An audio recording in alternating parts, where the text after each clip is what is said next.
T minus 50 seconds.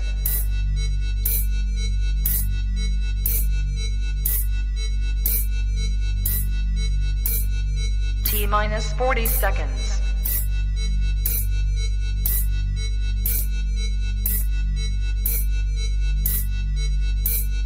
T minus 30 seconds.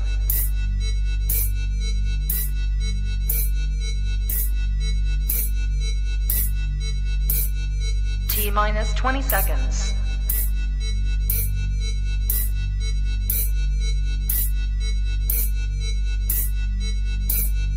Ten, 9, 8, 7, 6, 5, 4, 3, 2, 1, 0.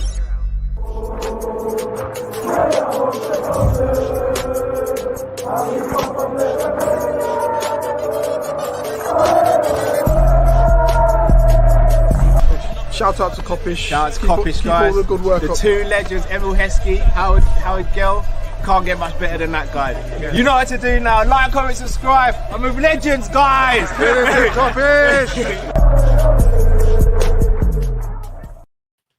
Hello, lovely people. Hope you're well. Welcome back to another Monday Night Live. It is the 4th of April. Hope you are all well. As always, guys, when you're in one of these shows, please do smash the like button and subscribe if you're new to the channel. Drip, how you doing, bro? I'm good, man. I'm good. I'm all right, bro. You know what I mean? We got a few things we got to chop up today and that, you know. We do. So yeah, let's get into it, man.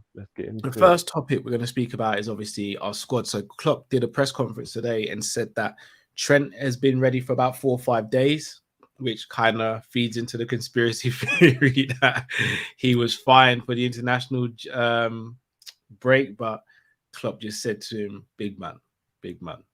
Nah, he was injured, bro. You're not English. Scouse, you're not English. Naby Keita is now fit and ready to go, apparently. Whether he'll play tomorrow or not remains to be seen. And then everyone else, Curtis Jones as well. Apparently the swelling should go down tonight. Should be fine by tomorrow. In the most important running of the club's history, probably, everyone's fit as of the 4th of April, 2022. I'm going to particularly look at Keita and Trent.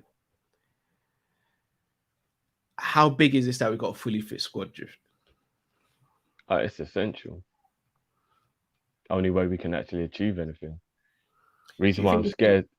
Yeah. If we don't keep 80% of the squad fit, you haven't got a chance in hell of winning a quadruple. Not even a chance. Because there's absolutely no way that a small group of players, like 14, 15 players, who are already as fatigued as they are now, can run themselves into the ground for potentially what will still be another 5 games in the Champions League, 2 games in the FA Cup, so that's 7, on top of the 8 games in the Premier League. So you're looking at 15 games left if we go all the way in all competitions.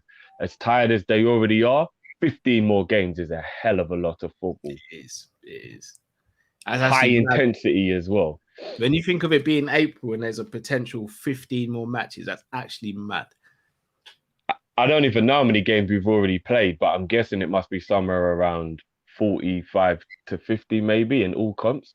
We've been to the final with the league. So League Cup would have played first round, which was Norwich, then I think it was Preston, right? Then was it Leicester, Arsenal twice, and then Chelsea? So that's 6 games, right? If I'm not mistaken. In the league, what are we on? 30 games, or is it 30? Yeah. So so that's already 36. Call that 40 because I think we played 4 games in the FA Cup. Is it 3 or 4 games in the FA Cup? So in the FA Cup, we've played round 3, 4, 5, and quarters. And so 4. Yeah, so 4 games. 40. So that's 40. And then Champions League is 6 in the group and 2 in the 8. next. So we played 48 games already this season. Kind of mad. And we still got another 15. kind Plus of all mad. the international football. How many games did Mo and Mane play at AFCON? Don't. It's mad. It's mad. It's mad. The running that them two have done in particular this season so far is crazy. Then you add on to the fact of Virgil's come back from long-term injury. Gomez come back from long-term injury. Matip coming back from long-term injury. Hendo. Everyone forgets Hendo got injured quite bad towards the end of last season, returned in the last game of the season, if I'm not mistaken. Bad injury. Like, these players have... Like, don't get me wrong, there's a couple draws in there we shouldn't have had and a couple losses we shouldn't have had. But let's be honest, these boys are mentality monsters because it's mentality that's getting them through a lot of these games. It's not just heart and skill and physicality. It's mentality. These boys know what to do and how to do it. Do you know what really rammed it home for me, bruv, was when Klopp was talking after the first leg of the Arsenal game, in the semi-final, and they were talking about what the difference was between that game and the time when we played them before in the league. Klopp said, well, since the last time we played Arsenal in the league, they've played 6 games and we played 12. And I really, I was like, oh, fucking hell. And he was like, so, if my boys are a little bit tired out there or whatever, just to put that into, into context, they've played half the games we have, meaning they're half as tired and they've had double the amount of preparation time. Yeah. It's mad, isn't it? And that was when I really deeped how difficult it is. Arteta's been moaning about the fixtures. How about that? If Arteta's moaning about fixtures, then you're gonna take something else there. Dark Drift, you was about to come out at 6:30 p.m. It's early drift, bro. Sun's still shining and everything. When you come out, go true, bro. Go true. No. It just the guy. He's got a cheek in it. He's actually got a cheek. Like if you're gonna moan about that, then what are we doing? Why are you in professional football at the highest level then? Because even people in the Championship play more games than Premier League managers who don't have any cup competition. Do you know what I mean? Like, let's keep it a buck. They play 44 games, right? Facts. In the Championship. That means that they got knocked out of both cups in the first round, so they only played 2 cup games. So that means in total, Arsenal are only going to play 40 games in total. We've already played 47. Drift. I mean, talk to me. Do you know what I mean? Like, it is what it is. You know my thoughts on it, bruv. Don't moan about fixtures if you want to be in the best competitions. If that's the case, Arsenal don't qualify for the Champions League. Don't qualify for Europa then. Finish in 8th and you just play your set games in the Premier League. Don't worry about cups as well. It's the same thing I say about Klopp. Don't moan about the situation about fixtures because... We could have had to. We did obviously in January, but we could have added to the squad earlier. We could have done that in the summer. And I don't want to hear my manager or any other manager moaning about playing a lot of games. If you're playing a lot of games, it's because your team's winning. Your team's being successful. That is what football's about. So other than the stupid things like when they tried to make us play Boxing Day and then New Year's Eve or something, and it was only like two days, 48 hours in between or something. It was like Klopp was like, players actually need 48-hour rest minimum by actual scientific fact, like, and you're making us play twice in 48 hours. This shit don't make no sense. Like, so other than things like that, you know what I mean, where they're clearly just like, you know what I mean, they don't care about player well-being and all that, you know what I mean? Completely agree. I'm going to start with Trent though, because I think the Naby one's going to be a slightly longer conversation. We all know how great Trent is, but what we've seen recently is Joe Gomez coming into his own again. Oh, yeah, there it is. We've seen Joey coming into his own again. And you're shameless, bro. You're absolutely shameless. And it gives a dilemma, but a very good one. Now, I've made no secret of it. And shout out to Lakers who watches us religiously and supports us. I was chopping out with him a little bit earlier. I don't want Gomez to be our backup right back going forward. For the rest of the season, he has to be. I prefer him playing centre back. But you know what? He's not done badly at all. And again, I have to add context to it, not to take anything away from Joey G. The games he has played at right back were against Norwich and Watford. They are 2 of the worst teams in the league as if right now. but he still had to go out there and perform well. Do you think Gomez plays a lot of football between now and the end of the season? And if so, which position do you see him playing more in? I mean, I don't really know who Gomez is, to be honest with you. Do you mean JAA? You mean? Oh wow, is that who you're talking about? I know who JAA is. Yeah, you know what I mean? But where is it? Let's yeah, I'm having people slide into my DMs and be like, "So, what are you entertaining this joke?" No. These are the thoughts of you. Look down there. These are the thoughts. I know JAA. I know who that is. JAA. That sounds like Jamaica upgraded, bro. And then it all works. It's all in one. You know what I mean? One beautiful entendre. But yeah. So, do I think JAA will play a lot of football? I believe that if we're gonna win any more trophies, full stop, no matter which one it is, I think Tsimikas is going to play a whole heap of football. I think Gomez is going to play a whole heap of football. I think Ibi will play a whole heap of football because our defense is going to be one of the things that I feel like you have to rotate because with us playing that high line and the sprinting back that the defenders are always doing and that constantly having to be switched on, I think you're going to have to keep them fit. So I don't even necessarily think you should be rotating them because you like want to play this player for this. So you play. I actually think just physically, you should be thinking, well, you played 2 games in 4 days, and there was a lot of running in that game. We played against this striker who's quick. You did that much running there. I'm just going to bring this guy in to let that guy just have a break. Period. Do you know what I mean? Like I think Matip's going to need quite a few days off here and there. I think Robbo's going to need quite a few days off here or there. The problem is Van Dijk does. I don't know if Klopp will though. That's the one player that he doesn't seem to rest. I was just going to say, we didn't mention him. We need to speak about him as well. We do. This is where I'm going with the Gomez thing. If Virgil and Matip are rested, but Gomez had to play right back, what do we do? So and this is not if Matip and who is rested, say that again. Let's say if Matip and Virgil are unavailable for a game or they're rested, you play centre back next to Konate. And this is my problem, not just for the rest of this season, but going forward, which is why I get what you were saying a couple of weeks ago when you were saying in order to keep Gomez at the club, you'd make him be a backup right back and centre back. I get it.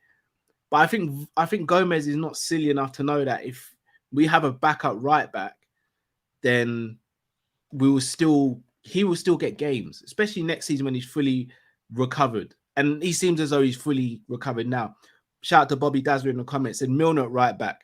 Not a massive fan of it. Could do it a game more now. That's what I was going to say. I was going to say. No. Bro, remember, I don't have a problem with us buying a right back at all. A shout out to the members. They already know. We had the conversation about Nico. You know what I mean? Not to give any spoilers away if you haven't watched it. I won't say anything about what we spoke about Nico, but there are options, bro, for next year. For this year, it'll have to be Millie, innit? It'd have to be Millie. And bro, I know people think I'm crazy, but for some reason, nobody ever comes to me afterwards. No, actually, no, some people do, but usually they're the people that agree with me. But no one ever comes to me afterwards and goes, "God, do you know what, bro? Yeah, I thought you was a madman when you said that, but you was actually kind of on point still." Everybody looked at me sideways when I said put Joey G at right back. Everyone looked at me sideways when I said Bobby off the bench is probably the best option. And then when the things come to fruition, I'm just like, I don't do this for I told you so. I just observe and I let people know how I feel. And then, you know what I mean? It is what it is. I think Jordan Henderson can fill in at right back if need be, Cal. Like I do. Right. Like, honestly, if we've got a fully fit midfield, and we go Naby, Thiago, and Flacco in midfield, and God forbid we had an issue where Milner, Joey, or couldn't play right back, bro. I'm putting Hendo at right back for that game, bro. Fuck it, he can play right back. I've seen him do it. He's got the intelligence and the capability for a game here or there to fill in.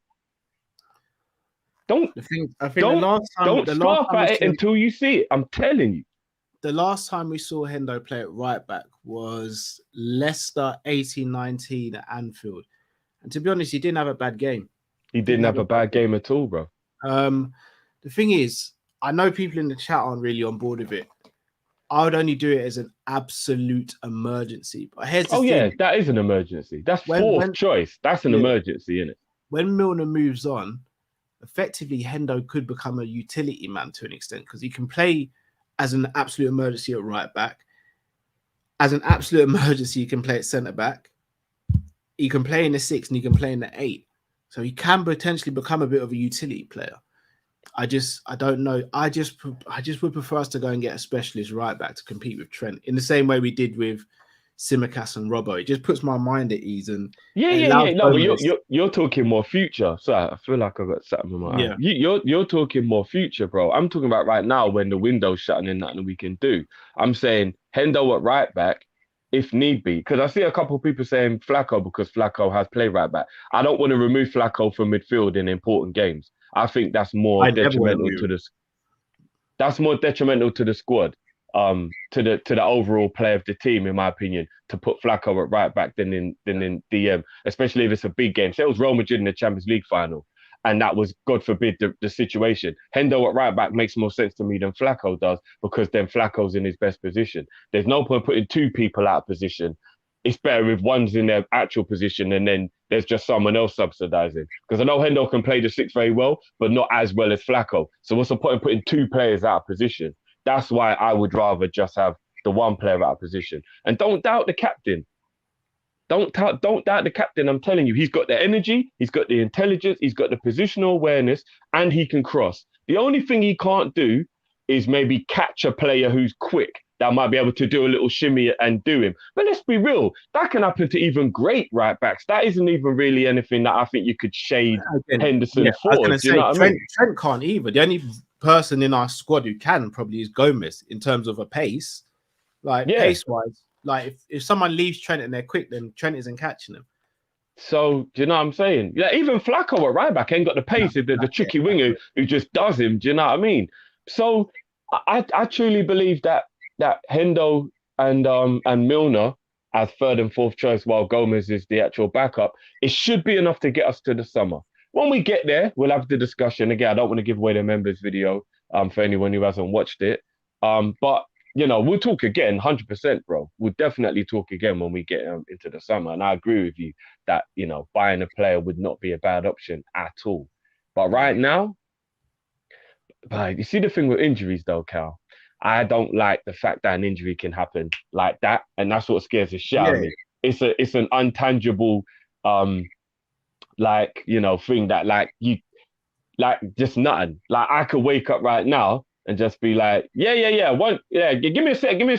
And then be in a rush to go and see what they wanted.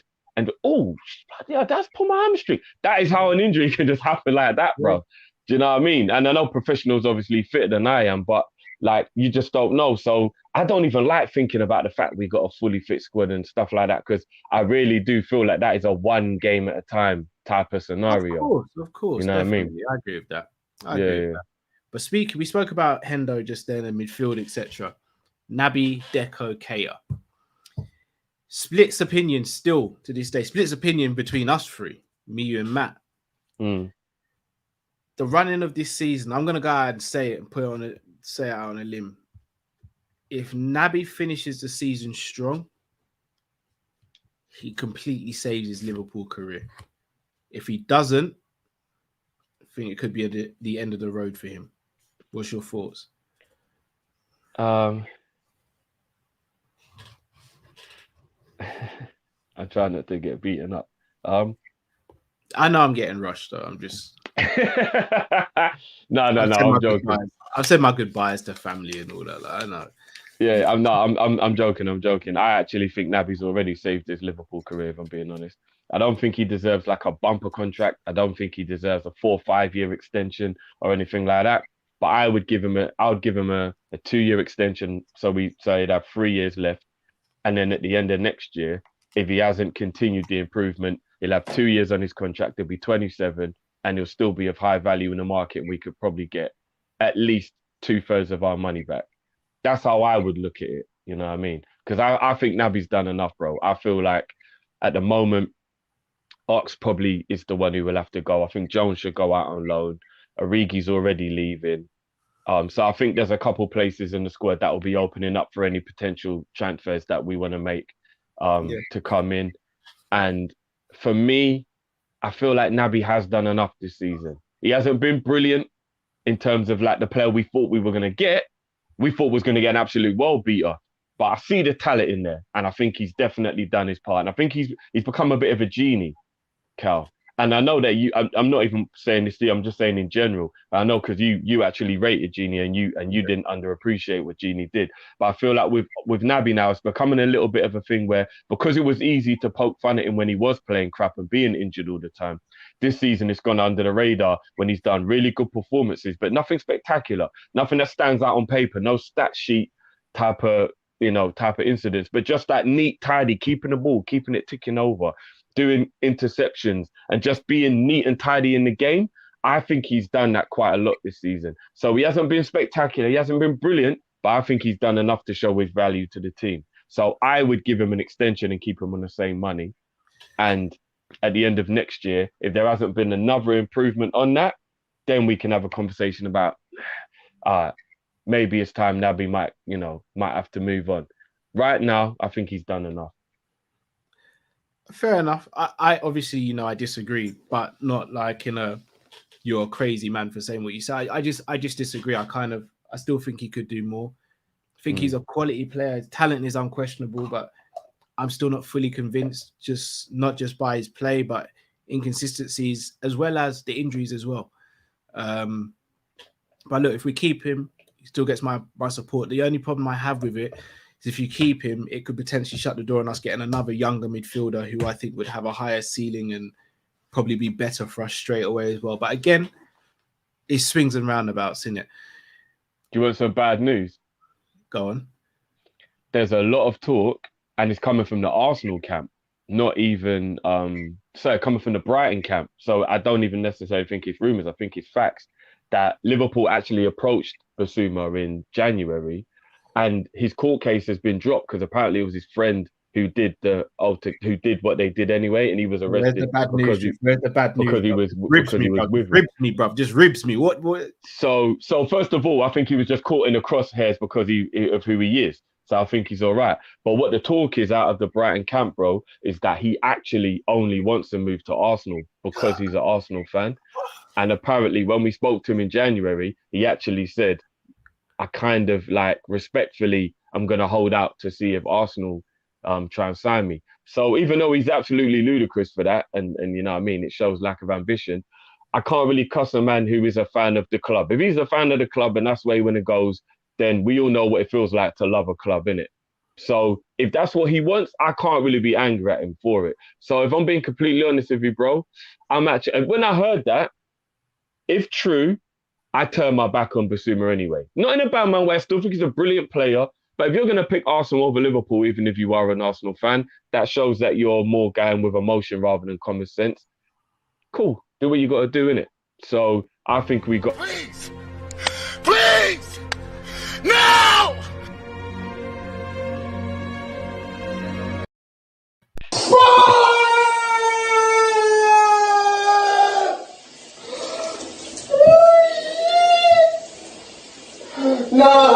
No!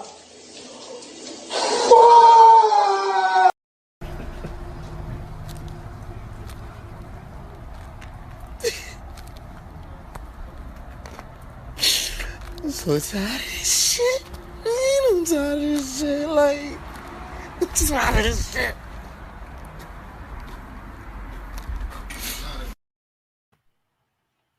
Every player, bro. It's just my thing now. Is that I call the player's name and then it's just like, I'm Drake.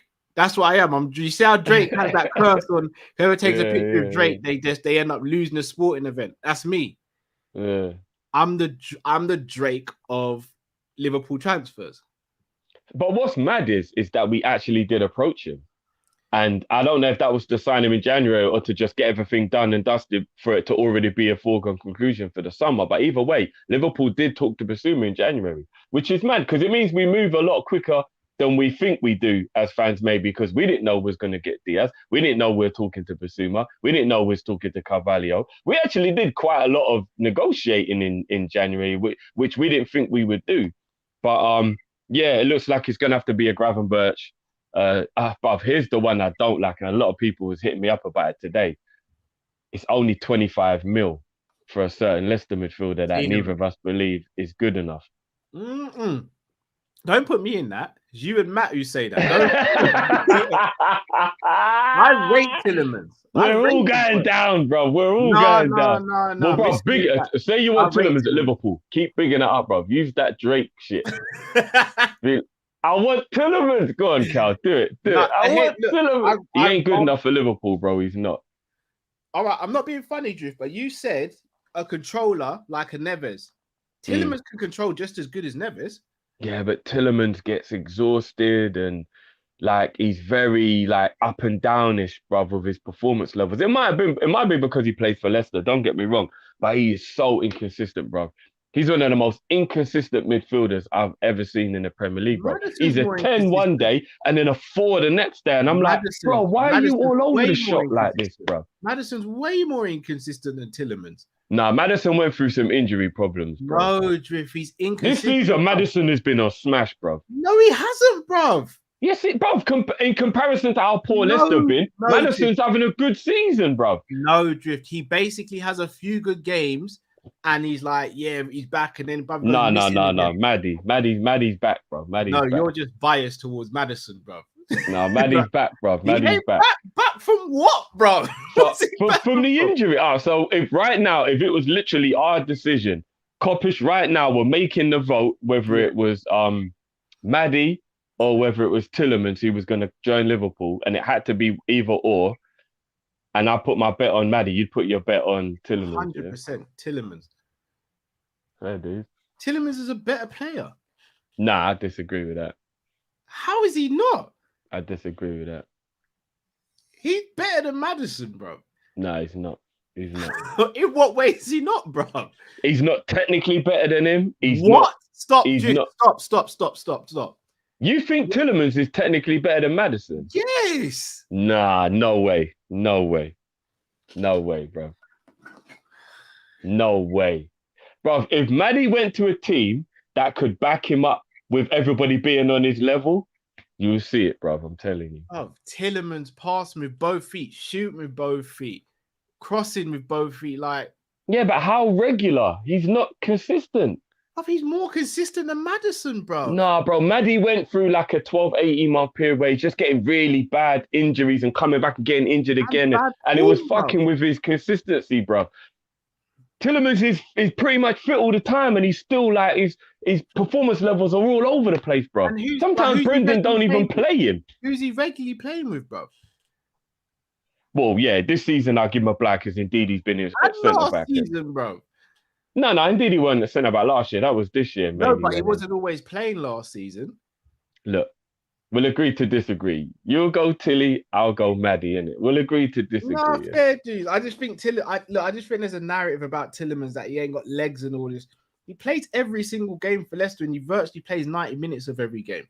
Yeah. No, I don't mean in the kind of way where like you got to take him off after an hour, but like you can tell that he goes through like, you know, like what Conor McGregor goes through where he's got to catch a second wind, and there's always that lull in the game where you can tell he's trying to get his breath back. I don't know if you've ever watched Leicester with him playing for a whole night, bro. He goes through these like moments where you're like, you can tell he's knackered and he's got to catch a second wind, bro. And I'm like, this don't make no sense, bro. You're a professional footballer, bro. Like, but that happens to a lot of players.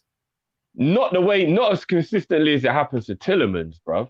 I don't know. I got to disagree. Man's like red-cheeked, knackered after half an hour, bro. I'm like, Tielemans is the fourth highest for most ground covered in last season, for example. Bro, it's a narrative that's fake. Because he's got a chubby face, everyone seems to think he's out of shape. No, I watch it. All right, how can he cover so much ground then, Drift? It's crazy, bro. No, but you can cover ground without effort. That doesn't mean that is constant effort of that ground covering. That's just him plodding along. Do you know what I mean? Like, but anyway, I don't think he's a bad player. I don't think Tielemans is a bad player, but I just wouldn't want him at Liverpool. There's something about him. He's got that Lukaku thing, bro. I can't put my finger on it. I just don't want him at Liverpool, bro. Look, don't get me wrong. He's not even my top 5 choices, but the narrative that he's like, bro, in my opinion, like he would add to pretty much any squad in the league. Like he walks into Man United's midfield, in my opinion. Yeah, but Man U ain't really got anyone in. No, I hear that. Bruv, he walks into Arsenal's midfield. Again, apart from Partey, they don't have anybody though. Walks into Tottenham's midfield, bruv. Yeah, they don't have anybody. That's what I'm saying. Like, all right, but that's what I'm saying, bruv. There's an argument. All right, he's not walking into Chelsea's midfield, but he's definitely third choice. Behind I would still put Jorginho, Kovacic, and Kante above him. Not for me. And ours, he doesn't walk into, Man City's he doesn't walk into. But we're two of the best teams in Europe. He's a good player, bro. He's a good player. I like him. He's a good player, but he's not Liverpool. He's not Liverpool, bro. You know what? All right, I would take Tielemans, and I mean absolutely no disrespect. I mean no disrespect by this when I say this either. I would be okay if he like replaced Ox. If it were like, so he's coming in as like a fifth or a sixth choice Liverpool midfielder, which he would never want to do because he's better than that. Yeah. But if that was what he was coming in to do, I would take him. Fair dues. In terms of the midfield, though, I think you're right. So here's the thing. The Naby conundrum, again, I do still think he has a little bit more to do to save his Liverpool career. And I think he's at that point, especially with this running. We all agree we need someone to deputise for Fabinho and number 8. Basuma, it seemed like, would have been that guy. I'm still not going to give up hope because if Arsenal fall out of top 4 and we go back in for him in the summer, it should be a no-brainer, in my opinion, for Basuma. Like, really should be a no-brainer. But do you want a player whose heart is already at another team? Yeah, I do, because once he comes to Liverpool, the only way he's going to Arsenal is if he flops. No, but I mean, knowing how badly he don't want to play for us in comparison to another team, would you think that will be a good move? Kevin De Bruyne, Sergio Aguero, these men were Liverpool fans growing up, bro.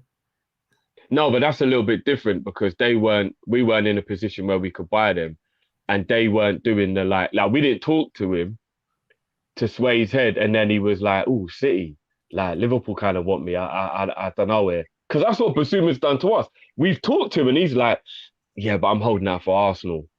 Like, we've actually spoken to bro, and he's told us he's holding out for Arsenal, bro. That would be like when City went to get De Bruyne if it was like, I'm holding out for Liverpool. I think City would have walked away and been like, all right, well. I don't see Klopp going back in for him now. If that's happened, I don't think Klopp goes back a second time. There's very reliable sources coming out of Brighton itself, so there's no bias for it to be he was like, no, let me wait. And I want Arsenal to come and get me. And I can't lie, Basuma and Partey is actually a brilliant midfield. Arsenal will be massively improved if they do that. Yeah. He's young as well, so he suits that whole, like, you know, they want the under 25 type of... way better than Partey. He could replace Partey. Yeah, he's better than Partey. But as a duo, I think that'd be a brilliant duo. Yeah. It's a shame, bro. I mean, I don't know what Arsenal would do when it comes to AFCON, because that means their entire midfield would go. But, like, they'll have to cross that bridge when they come to it, innit? Well, no, they'd have Lokonga and Xhaka, innit? Oh, good luck with that. No, I hear that. They've got man there that can fill in. I hear you. Though. Good luck with that. I'll be honest. They'll think flipping. He goes in and changes Arsenal's team. Yeah. 100%. They'll give a lot more license to the likes of your Sakas and Martinelli to be able to attack with a lot more freedom. Aye. Boy, but we're in agreement. So, in fact, the question I want to ask you, if Naby's fit, does he start ahead of Henderson? No. Well, actually, depending on the game. I remember, like I was saying to you yesterday, I love Naby as an option off the bench because I think he can change the game defensively and offensively. And that's the type of options that I believe wins you tournaments, wins you trophies, having options like that on the bench. You look at the fact that Milner is versatile on the bench, Naby's versatile on the bench, Bobby's versatile on the bench. Whoever you play out of, like, you know, if Jota's on the bench, for example, like Jota's versatile. Loads of these players can play 2 or 3 positions, meaning depending on what's happening in the game, you can switch it up. You know what I mean? And I know that's what Klopp wanted. It's by design. It's not by accident. We have very few one position players in our team. So I like the option of Naby on the bench to change things up depending on what's happening. So I would always go with Hendo.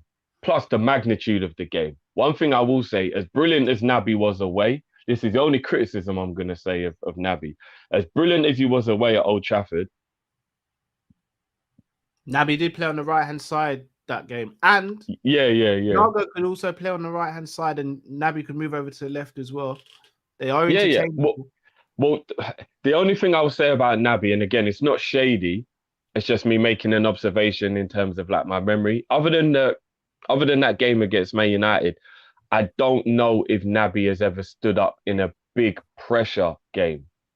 That's the only thing maybe that I would be a little bit worried about if he was starting, because I'm just thinking of 1 or 2 pressure games he started in and he hasn't performed. And I know that's very unfair for me to do that because maybe there's other games someone can remind me. But other than a Man United game, Man United was just so bad on the day. It wasn't like he had to be like, you know what I mean, the most strong mentally in that game. Like we just bullied them for the whole 90 minutes. But I'm just thinking of a few occasions where he's come in, like Atletico in the Champions League or Real Madrid in the Champions League. And it's been like, oh, are you dealing with the pressure well here, Naby? So maybe that's the only reason why I would be a little bit worried about a big, massive pressure cooker game and Naby was starting. But again, he plays under a lot of pressure for his country and does brilliantly. So maybe it's just coincidence. I don't know. Send me a message like location. I'm gonna come wherever you want. Doesn't matter. Ireland, New York, Brooklyn, or Moscow. Doesn't matter. Tell me where.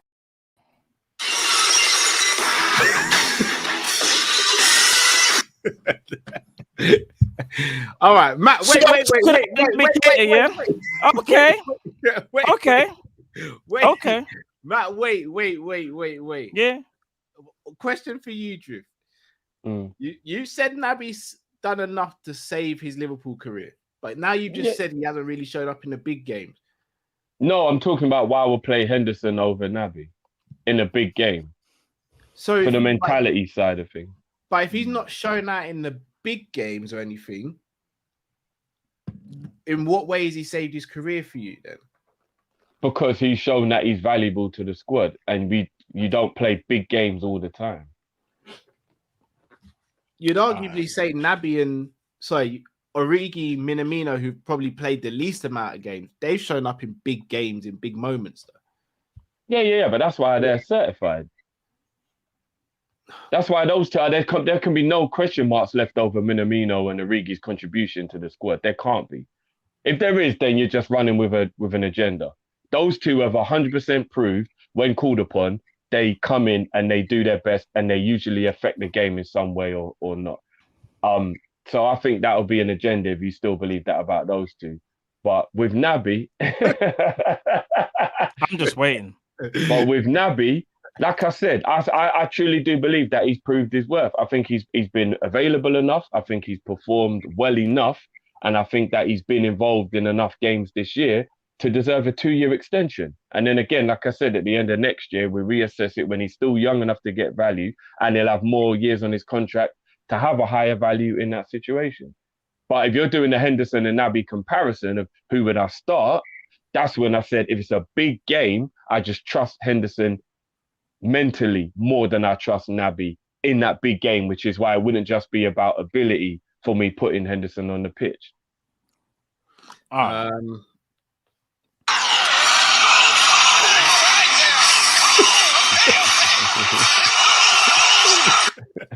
No true, man. You ready? All right, then. All right. First things first, big up you, man, as always, and big up everyone in the chat as well. And smash that like button already, because now it's really about to get serious. I like what you said.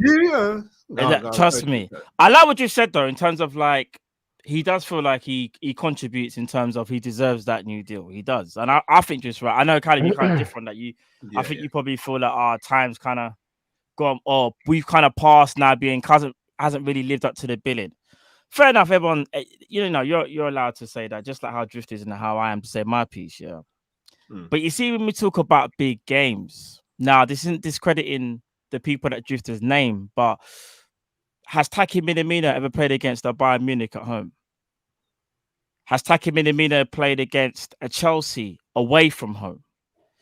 And that's not discrediting Taki Minamino, because what he's done for the games that he's played in, you give people credit for. But I think if you look at... what's that, sorry? Has Naby played away from home against Chelsea? Yeah. Over the years he has. But I'm not talking this season, by the way. Not this season. But I'm pretty sure he has. And what I was gonna say is as well. Or did he play well in the game? I'm not sure he has, Matt. He didn't. You don't think he's played at Stamford Bridge? He didn't play at Stamford Bridge this season. Not this season. I'm pretty sure it was 18-19, the year we won. You see, the year we won the league, the 1920 season. Did he not play away in that game? If I've got that wrong, fair enough. But I'm pretty sure he has. I definitely know he played at home. In the away game, we beat them 2-1. Trent and people Bobby saying got yes, goals. he has. Yes, he has. Yeah, maybe it's the. It must have been that season or the 18-19 season. Yeah. It wasn't this Well, season. all I was gonna say is this year. Sometimes we have to give people credit in terms of, like, you can only say you can only beat who's in front of you, but you also have to give the guy the credit as well as played maybe in a tougher game. So this is why I can't say nothing about Divock Origi, because Origi's come on in all types of games, pressure moments, like some of the most pressure moments that we've seen in Liverpool's recent career, and done very well. Taki Minamino has only really done it this season. And you look at some of the games he's played in, it's mainly been the cup games. Because if you think about it, this is what I was going to say, like, you think about like the Chelsea game away this season, neither, if I'm not mistaken, neither started that game. And we were absolutely shocking. And that's not just because Naby Keita didn't play, but it's more like, in my opinion, he does make a big impact in terms of how we play. And that's why I was saying about how Thiago, but if Naby Keita had to play on that left-hand side midfield, he can still give you something, but just in a different way from Thiago, where the quality is still very high. I think Taki Minamino, as great as he is, I can't sit here and say definitively in pressure moments, I fully trust him. And that's not disrespect to Taki. It's just that I want to see him in a games where we're in the Champions League and we're away from home and he gets that clutch goal or that amazing pass or something like that. I haven't really seen that yet. So, but that's no disrespect, by the way. I just want to give people their flowers when they've seen it. Whereas I feel like Naby Keita's body of work, especially like one of his best games, even going back to the 1920 season where we played against, I think it was Leicester. He had an absolutely outstanding game. Do you know what I mean? And again, I think it's a little bit unfair as well to kind of discredit. 3 years, Matt. No. But I was going to run it back. But then I was going to run it back to this season now. And I understand we're just saying, Man United, they weren't that, they didn't play that well. But again, you can only beat what's in front of you. And again, I disagree with you on that. And at Old Trafford, yeah, we normally don't play well. Only the last 2 seasons, we've actually played well and done something about it. Do you know what I'm saying? And I feel like it's these new crop of players that finally have that mental belief. And I think he was one of them. He definitely was one of them. Yeah, for me, he got man of the match. I'm not diminishing his performance. No, don't get me wrong. No. I'm just saying that was not a usual Old Trafford pressure cooker game. We literally put our foot on their neck from the first minute and just battered them for the whole game. But Jeff, let me land. What I was going to say though is this: when it comes to Man United again, we set pace and we were different again over the last 2 years. But again, you said, Man United didn't really turn up that day. What more can he do other than put on a clutch performance? Because whether they did or didn't, you still got to perform regardless. At Real Madrid, when we were called upon him, when he had that shocking game, we needed him. He didn't turn up. Do you know what I mean? So no matter who the opposition is, you still got to turn up no matter what. That's why I kind of have to you have to agree. Well, I have to agree. Yeah, you have to look at it in a sense of like his mentality. Yes, he gets injured. He does get injured a lot. He does. There's no denying that. But I think even mentally, when you're saying about Henderson mentally, you trust him more. Fair enough. What I would say is Henderson, maybe fitness-wise, I trust him more, but I wouldn't discredit Naby Keita's like mentality, because he's a player that will get injured. And for me, he will still put on a class performance unless that injury is that bad. And I think he's important to how we play. And I think he's gone under the radar this season. He really has. I think he's been one of our best midfielders this season, but it won't get talked about because of the injuries that he does pick up, unfortunately. So it's part and parcel with the package. And that's why I feel like it's up to anybody to make up their own opinion, whether they feel like he should be there long term. But you see, as things stand right now in terms of like playing our best midfield and whatever, I think he's got to be in the mix. Like when you talk about the 4 midfielders who I said before, you've got 3 spots, but you've got 4 players. Like the fourth one is in that rotation straight away if one of them drops out. For me, it's Fabinho, Thiago, Henderson, and Naby Keita. I don't think a Curtis Jones, Milner. Really sorry to cut you there, man. Yeah. Curtis Jones. Again, up and down this season. Yeah. Not saying he's not had a better season than Naby, but he's way younger. Is there no argument to say that he's turned up in just as many games as Naby? Me personally, no. He's had good games, but see, his consistency is very, very wayward. Now, I'm not saying Naby Keita's consistency is like perfect, but I do think it's better than Curtis's because Curtis has went through those games where you're like, bro, you were like literally like non-existent. You literally weren't even there. I don't think games like that. No, but Naby Keita for me has not had a lot of those games where we go, he wasn't there. And like I've said before, yeah, if you and I know we shouldn't use stats or whatever, but sometimes you got to look at a game and think, okay, if I don't see these bombastic moments, you must have done something. So when you break it down, you turn it into a microscopic conversation. Whenever I look at the two, you look at it on the paper and you go, my man has done more. He's done more. Like defensive contributions, like it's like they're on another planet when it comes to defensive contributions to what they offer the team. That's another thing I think people don't really understand about Naby Keita. From a defensive point of view, he's not a liability, people. He's not a liability. I don't think he is. I think he's inconsistent defensively. I wouldn't call him a liability. That's no. To say he's a liability would be very disingenuous. Some people again, like, he did get hooked at half-time against Atletico Madrid for poor defending, though. Yeah, of course. But that's what I was going to say. I think defensively, he's inconsistent, but he's not a liability. I hope that makes sense, not just to you guys, but to everyone in the comments. He's not a liability, but he can be inconsistent. But again, as well, I do think because of the price tag he has, he's expected to play at that optimal. You see, here's the thing about Naby Keita, and I understand where Jiff was going from all these years ago with the Origi thing.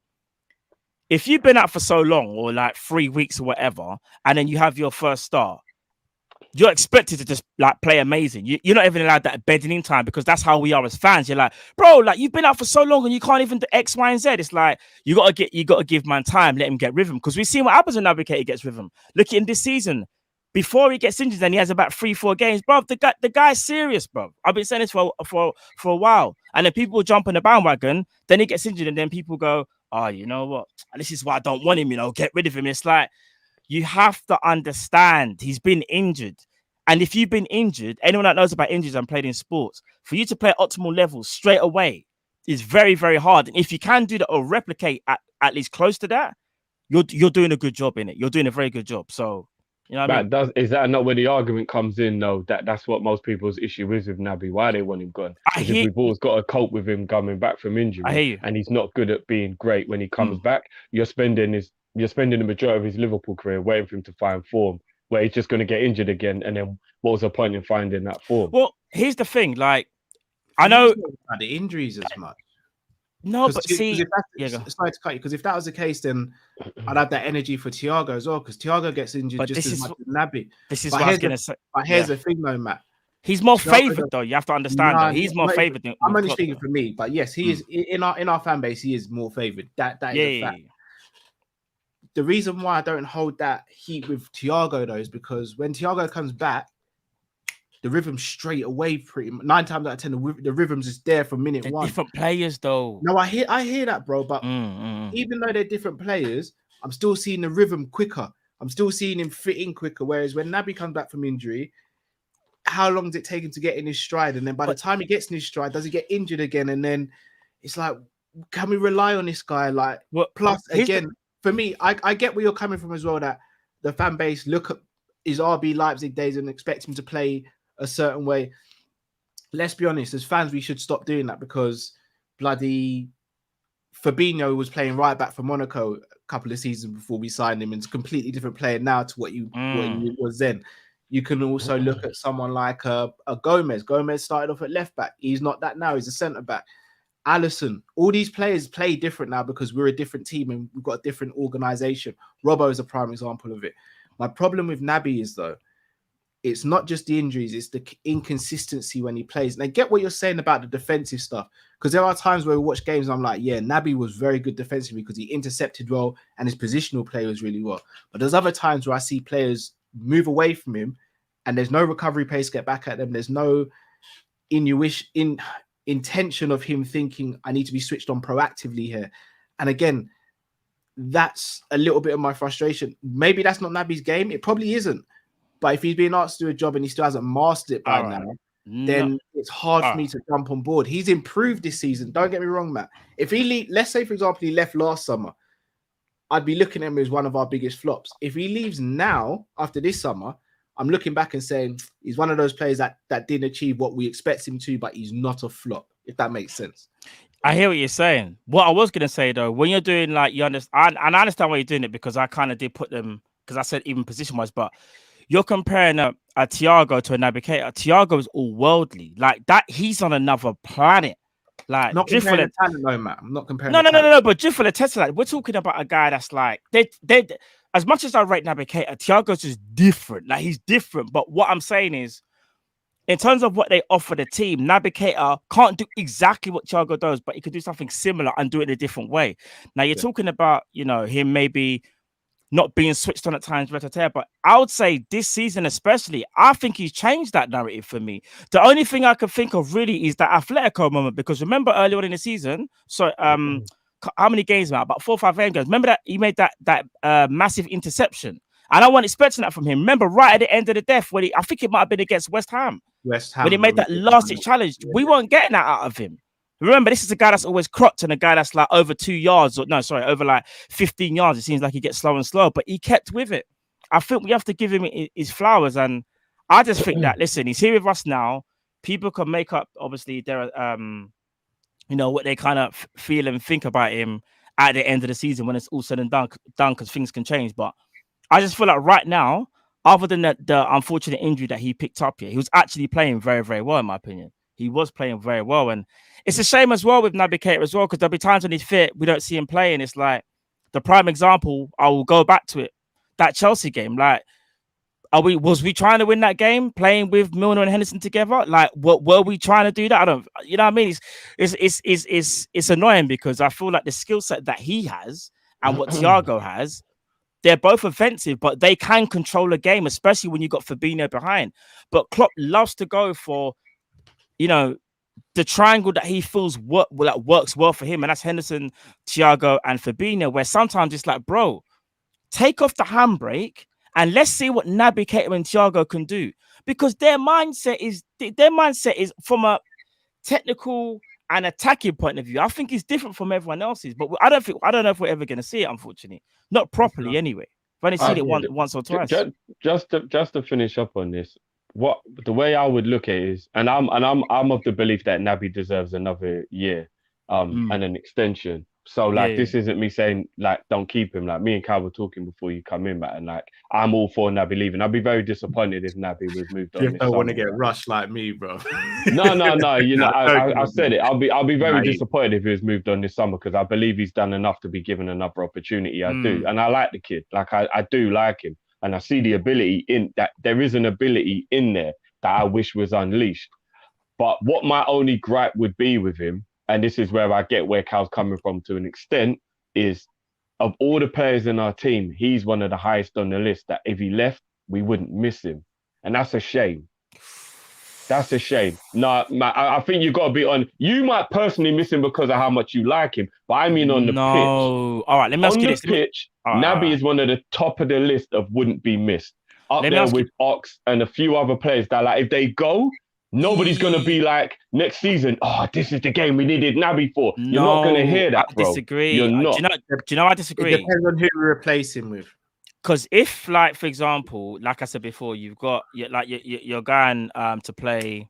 All right, say you're playing at Man City, right? In fact, let's do this next season because I don't want to hear no me about I jujued up the thing this season for this Sunday. Yeah, but let's say you play Man City next summer.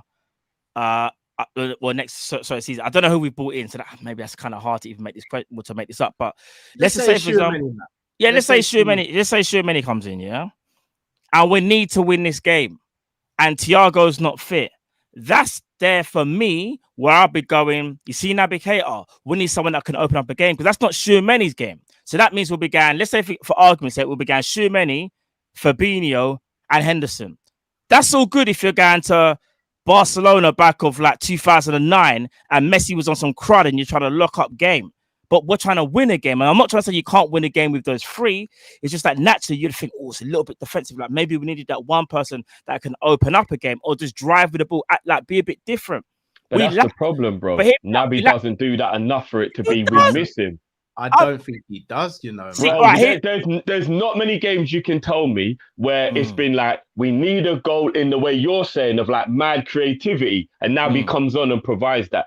That isn't really a regular occurrence, bro. No, see, for me, he's capable of it, but not to the point we'd miss him if he left. Bro, even Leicester, this season, yeah, the way he progresses with the ball, he can take people on like that, but he doesn't do it a lot, Matt. No, bro, he doesn't do it a lot, bro. You've got to be honest, bro. He don't do it a lot, bro. No, but what he does, he picks into. He can't be that cavalier Naby Keita, who I feel like is slightly been coached out of him a little bit, right? It's slightly. That's how I feel about it. It's slightly been coached out of him. He's a bit. You got to understand like the team ethics and how Klopp wants you to play. So you have to pick your moments very wisely. However, when it's time to do that, in my opinion, I feel like he does, bro. When anyone gets the ball in our team, I think he's one of the best progressors of the ball that we have when it comes to running with the ball, not passing, because that's Thiago all day. Thiago can cut out 5 man with one pass and not even look where the ball is going. But if we're talking about running with the ball and opening up space, that's Naby Keita all day. Henderson ain't doing that. Do it, Matt. No, he's capable, but he doesn't do it. No, I feel like he does do it. It's just that I don't know what you're seeing then, bro, because we're all watching the same game, fam. Bro, I'm telling you. Well, again, that's what I see. We've even had discussions about has he been made the new genie? That's how much he doesn't dribble with the ball anymore, what I'm saying is, though, if there's anyone in our team, though, that can open up the midfield, as you said, no, but I'm trying to say he does that all the time. My whole argument is, if there's someone in our team to do that as well, by the way, not as good as Naby. So can Elliot as well. Okay, Curtis Jones can do it, but what's so mad is Curtis Jones, for me, makes the wrong decision a lot. Yeah. So it's like it's counter-effective. So he can do it, you're right. But it's counter effective if my man is just going to keep making it or hold on to the ball too long. I feel like Naby is the best at just popping it off 1, 2. He's the best at doing that. I see it all the time. He doesn't do it all the time. I don't know where you're noticing he does it all the time. I see it though, but he just won't get the recognition. But he's capable, but he doesn't do it. Plus, that would also come down to recruitment. It would also be about that. Maybe the point made here is Naby out, Tchouaméni in is a bad decision then. Because if you're going to get rid of a player who's capable of doing something and bring in someone who's not, then that means that you're making your team worse. Unless Carvalho's the one who comes in and then Carvalho does, so you're getting 2 players to do the 2 separate jobs, then maybe that's a little bit different. Because Carvalho can open up teams. So if Tchouaméni comes in and does the defensive stuff, Carvalho comes in and does the attacking stuff, Naby won't be missed. Listen, I still believe he should be given another opportunity because he's done enough this season. All I'm saying is, I think for a player of his quality, of course he can be replaced. You can replace him with a better player. What I'm saying is, though, as things stand right now, from what we're getting, from the production that we're getting off him, I don't think we should be complaining because I think he's actually playing very well. And it also gets like it's mad because this is one thing I will say, and I'll leave it here.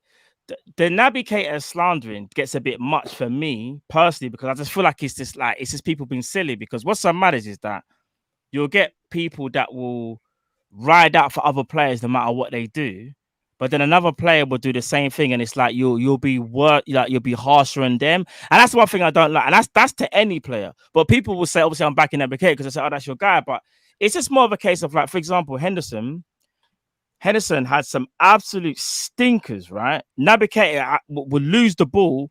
And people will act like what he's done is worse than what Henderson's been doing for the last 6 games. And I'm just using that as an example. And it's like, come on, guys, like let's not be silly here.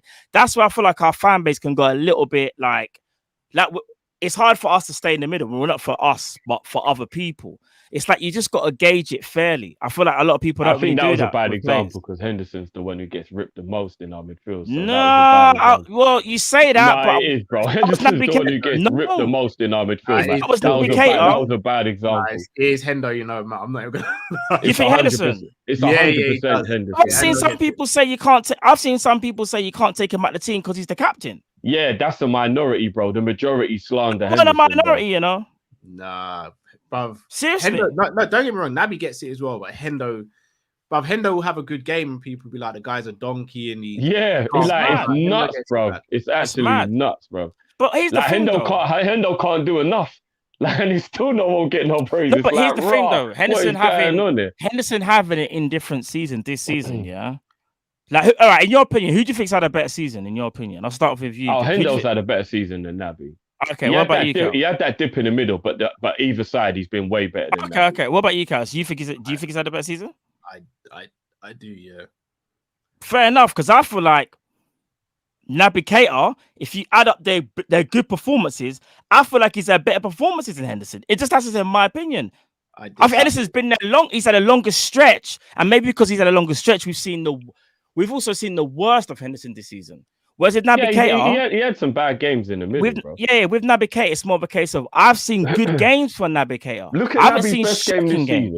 Naby's best game this season is Man United, and I still think there's an argument Henderson was as good as him. No, they weren't even close, bro. They're on a different. No. That's very disingenuous to say that. Henderson came in and played number 6, played well, had one of the assists for the goal. He played well. He played brilliantly. Naby was. And even if Naby was better, the point I'm making is Henderson wasn't like a lot worse. So even Naby's best game, Henderson was up there in terms of the performance in that exact same game. Yeah, Hendo was probably a 9 out of 10. Naby was a 10 out of 10. Henderson's AC Milan performance was amazing. His Everton performance was amazing. Like there's been games where Henderson's Everton performance was amazing. You don't think Everton performance was crazy? No, you didn't say Everton. You didn't say Everton. AC Milan wasn't. AC Milan Henderson was good in that game. Yeah, you said it's amazing. No, he wasn't amazing in that game. All right, he was still the best midfielder in the game. Might have been. And there's a few others that if I could remember off the top of my head, but you know, it's mad, isn't it? All I say is this: I'll tell you one thing though. If you think a player is better, or no, you think a player deserves recognition, and the majority don't think he deserves it, you're gonna get that kind of he's got the blinkers on and all them things there, which is fair enough, yeah. But I'm just saying, in my opinion, I think Naby Keita is at a very good. What happened? Yeah, Drift, you got there. Yeah. Naby Keita is at a wild comment, bro. What did they say? Actually, wait, private chatting. If I speak, it's about mum, so I won't say anything. I have to laugh at comments like that. Yeah. You just have to laugh. No, it's cool, man. Go finish what you're saying, bro. I was gonna say, I kind of want to know what it is now. I'm laughing because it caught me so off guard. Fair enough. I want to know what that is now. Someone private chat me that, please. No, basically, our new T-shirt. That's what someone called us. Yeah. Wow, just came out. Don't even give it energy. Keep going, bro. Keep going. What was you saying? Okay. Anyway, like I was saying before, I think with certain players, there will always be this like stigma for Naby Keita. There will always be this like he can't shake it, and he's that injury-prone player that's inconsistent. And I kind of feel like no matter if he plays well, and he's had a good stretch this season, before he got injured, and he's had good games, but people still won't highlight it. Unfortunately, it's just the way how it is, isn't it? Because of the reputation that he's had for the first like couple of years of that injury-prone player that gets injured when he step off a bus or a plane, people won't shake that. Like they won't forget that, and it's kind of hard to change people's opinions. And that's why I kind of feel sorry for him, because even though I understand, I told you guys before, if he leaves, at the same time I understand it. I'm not a Naby Keita stan where it's like he has to stay at all costs and I'm not like that. I'm just saying you just got to give man his flowers, because I think he's been better than what some people, give him credit for. You know what I mean? But it is what it is, though. Really quickly, if you were to give his Liverpool career a rating out of 10, man, what would it be? Probably a 6.5/7. That's probably the highest I could give it, really. That's me being honest. A 6.5/7. For me, it'd be a 5, Matt. Really? I was gonna say I'd give him a 5.5. I think 7 is extremely generous. Raw. A He 5. Five's average, bro. This is the only season for This me is what I mean. that he's been of a level where I can actually back him. What And about the he's been here season for we won 4 the years, league? man. The season we won the league, he had a good. In fact, the 80. Hold on a No, minute. he If I'm not didn't, bro. He just played well after lockdown. Even Man the- never did hold on, anything the before 18 lockdown. Hold on, the Man, 18 Naby never season. done nothing before lockdown, bro. Come on, bro. What about Let's the be real. 19 season? Nah, I His believe first this is season. the only. This is the only His season that I first can season. back. This is the only season I can back Naby. I gotta be honest. Wow, first season. First season, no ratings, no? No, he First was all season, right. he He was was- all right in he that was season, good but in his not first enough to season. be like. Yeah, 7 is very 19, generous. apart from the Let's lockdown end it. period. Let's end it here. What would you give Henderson for this season, you guys? This season. Oh, what, a rating out of 10 this season? I'd give him the rating that you just gave, about a 6.5 to a 7. 7. Henderson this season. Yeah. Yeah, What would you give Naby Keita this season? 6.5. maybe something similar. Maybe just maybe half a mark below Henderson. I'll leave it there. Yeah, we're I'll definitely leave it getting there. rushed. I'll leave it there, man. We're Yeah, man. definitely getting rushed, bro. Anyhow, I can't. leave it there, I'm man. driving and the brakes just ain't. I'm like, what? I'm gonna hear Matt's Alright, laugh well, come over my listen. sound system, What, innit? listen, You listen. know the sat nav. The sat nav's gonna come on and be like, left turn to death. Listen, I'm gonna say this, yeah. I'm gonna say it with chest as well. I think Naby Keita, if he stays fit, he has a big say in what we do this season. For the I for the hope rest you're of the right, season. bro. For the rest of the season, sorry. But I hope you're right, bro. I think there's a big say 100%. what That's we do for what the I rest said of the before season. you came in, Matt. I said the rest of this season will determine, for me, the rest of his Liverpool career, how long or how short it is. And if I'm being completely honest with you, Matt, I have absolutely no issue with agendas either. Oh, jeez. Let's not do that, please. Nah, Let's bro. not do I've that. been trying Let's to not- get him to stop all day. Let's bro. not do this, please. Let's Oh, not do jeez. this, please. Matt, This talk is to what I'm him. saying. You see when people have the energy for other players, like you Bro, know what? You're know, not going I'm to a- talk to me about JAA No, today, I'm bro. gonna rip that band-aid off right now, just for you, Drift. Just for you. Joe Don't Gomez has embarrass had yourself. no. Don't embarrass yourself. How many Don't games has embarrass Joe Gomez yourself. played well in? 2 games, right? 2 games. His last back-to-back games playing at right back. Am I lying? Yes or no? Yeah, but they're the only games he's played in. So So what's he the hasn't point? played no other games this season, Joe Gomez. No, I'm talking about at right back. No, just played. Yeah, He's a he had player, cou- right? He had a couple of performances at In his centre-back favourite at the position at end. centre back. Yeah, favourite position, right? Yeah. Oh, what you mean coming off the back of the worst injury the team had last season? Oh Okay, my fair enough. days. Are we doing that now, yeah? No, we're not doing anything. Bro. Okay, because that would mean that means like Virgil and Matip as well, then, innit? We've got to factor them in as well. They've had bad injuries as well, innit? Of course. They've We had bad did injuries, factor right? that in, but they're allowed to play their Okay. way back into form. Gomez wasn't. Okay. Is there so you're telling me Gomez hasn't had ample opportunities playing at centre back to kind of stand out a bit? No, you're talking rubbish there, bro. He has not had ample I'm talking rubbish, opportunities. or am I talking facts that you just don't This like to hear? season, Gomez has not had ample opportunities. Yes, bro. he has. What are Yes, you he talking has. about, bro? You're I think he's only made you know what about I'm gonna 7 do? appearances in total, bro. 7 What are we appearances. Do you talking know what? about? Drift. I'm glad you said that. Let me just rack it up for you, just quickly, so we can move on. Go and do that, I'm and then gonna- count the minutes as well while I'm you're gonna there. show you. I'm gonna show you about the agendas, people. When people have favorites. Yeah. Okay. So to point Bro, something out. Matt's so upset with the Naby talk. Man's coming and trying I'm to just trying put to prove a down point. JAA, I'm you just know. proving a point, bro. I'm just Alright. proving a point. A point that you might not like to hear, bro. We can't call him JAA. We can't do that. Gomez has had 16 appearances this season. 16. Nah, And that he's can't be played- right. Excuse that me? cannot be That's right. not That right. cannot be right. Those Well, are unless 16 I'm blind- that's not 15 starts, though. That's 16 appearances. I haven't gone into the starts. I don't know the That can't starts. be right. Do What you we know what talk, I'm how gonna many do? minutes has he played? Bruv, No, I don't 16, have. no, 16 is right because he's come off the bench quite a bit in. What, for like 2 minutes at the end of the game? No, but Like, that's check what I'm out saying. how many minutes has he played there? I need to but know how many I'm not- minutes and I'm how not many of getting them are that actually deep. starting Not where he's even actually getting that. started the I ain't game. got time for that. It would be all day, bro. Oh no, I- but yeah. So you're I just just doing wanted to bring things to something to suit the attention. narrative of your argument. I just wanted to bring Minutes something to wise, the attention. boys hardly played. If all I'm saying is this, you want to do the whole. This is what I'm saying. Like, bro, don't do that whole football fashion thing. My man's played Football two. fashion. I've been My- repping for Gomez Bro, for the entire time. You say season. football fashion. Let me ask you this. Let me just ask you a straightforward question. I have Who's never been, not backed who's Gomez been at our any worst- point in any year, bro. What are we talking about? Bruv, Gomez gets 1-2 assists, yeah? And man are gonna start putting pictures up of with him and Trent. Come on, guys. Come on. Not me, not me. By the way, That's what I'm trying to say. The energy's kind of that energy's a bit mad still. Come on. Nah, it's all right. Maybe today was an emotional time to bring it in. You came in while Naby was being spoken about and all that. Are we gonna start? Cool. Are we gonna do that? Joe Gomez has had 2 good games. I did say that 2 exceptional games and proving that he's adequate backup. 2. Yeah. 2 good games. This is what we're doing. Bro, those 2 games are arguably as good as Naby's games this season. Bro, this is what we're doing. This is what I'm saying. I just want you to say. Am I lying, Cal? I just want you to say. Our Gomez's 2 games at right back not equatable to.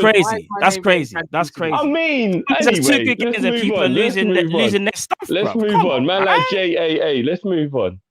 Come on, man. Let's move on. What's so mad is this is for the people as well, because the people got drawn out. Yeah, imagine this. Yeah, certain people were saying, "Oh, Gomez needs to go." You know, I don't care if he goes. He can go Aston Villa, red.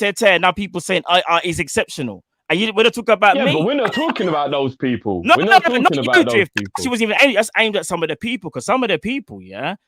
Listen, I can see you.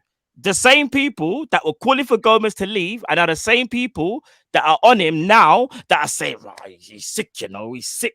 Come on, people. You were telling him that you don't mind if he leaves. So I don't know who those guys are, but I haven't talked to those guys. What are we doing? Do you know what I'm saying? I will say I did add context by saying, although I've been happy with Gomez's performance, they have come against Watford and Norwich, who are the 2 worst teams. People think I must be blind or I forget. Man, don't forget, bro. But what I will say, Matt, is he's played way less minutes than Naby for them to. No, that's not that wasn't even an argument. The argument is, let's just not get carried away, because give him his flowers, innit? That's what I'm saying. Give him his flowers, but let's not get carried away with the 2 games that he's played. Because what's the joke is that early on in the season, when he didn't have very good games, people were coming for him. They were saying, we don't acknowledge that, Matt. No, Drift. This ain't. Those aren't the people we should be concentrating on. Right, it's about you. No. Again, I know it's not aimed at us, but we're just as guilty of it as well, Drift. We are. Just Gomez. No, not Gomez, but players in general, bro. No, I'm talking about anyone who had all that fire for Joey, and the man was coming off of the worst injury we had last year, and has had very little time to recover. So anybody who was like going hard on him was just being stupid. Like that was foolishness to do that to him. We all here and people in the comments have flip-flopped on players, but I'll be the first to flip-flopped on players.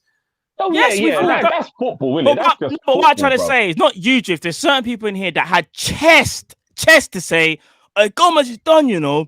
If he goes and we get 40 mil, you think I don't remember that, bro? I remember that as well, bro. To say, but here's the joke, though. I wanted to see. Here's the joke, Jiv. I done the mind games today. I wanted to see how people would react when I said Gomez has played 2 games. I wanted to see the reaction from people, and it's the same people, that was saying get rid of him and they don't mind. Now saying he's exceptional, Matt. You're chatting rubbish. All right then. Who's the cerebral assassin? You know them ones there. I don't think it's you guys. I mean, JAA is the cerebral assassin, but let's get through these. We can't call him JAA, guy. We can't. If we get, that's all I'm gonna say. That's all I'm gonna say. Bob, he's a generational talent. I don't give a shit. I've said it the whole time. I will die on the Joey G hill. I don't care what anyone says. I've said it for 3-4 years, and I won't change my opinion. Injuries do not come into my mind. I'm not a reactionary person to like recent form and recency bias and all that stuff. But Drift, if he's had more injuries than we can count and he's not played enough games, that doesn't affect him being a generational talent. People got their mad agendas. No, it doesn't. Of course it does, Drift. He's got to play to be the generational talent. Generational talent is what you have. Does he still have a long way to go before everyone else sees it? Yeah, but that doesn't mean he don't have it. Drift. Does it? Like he still has it. Drift, he's not generational. I love Joe Gomez. He's not generational. That's fine. That's fine.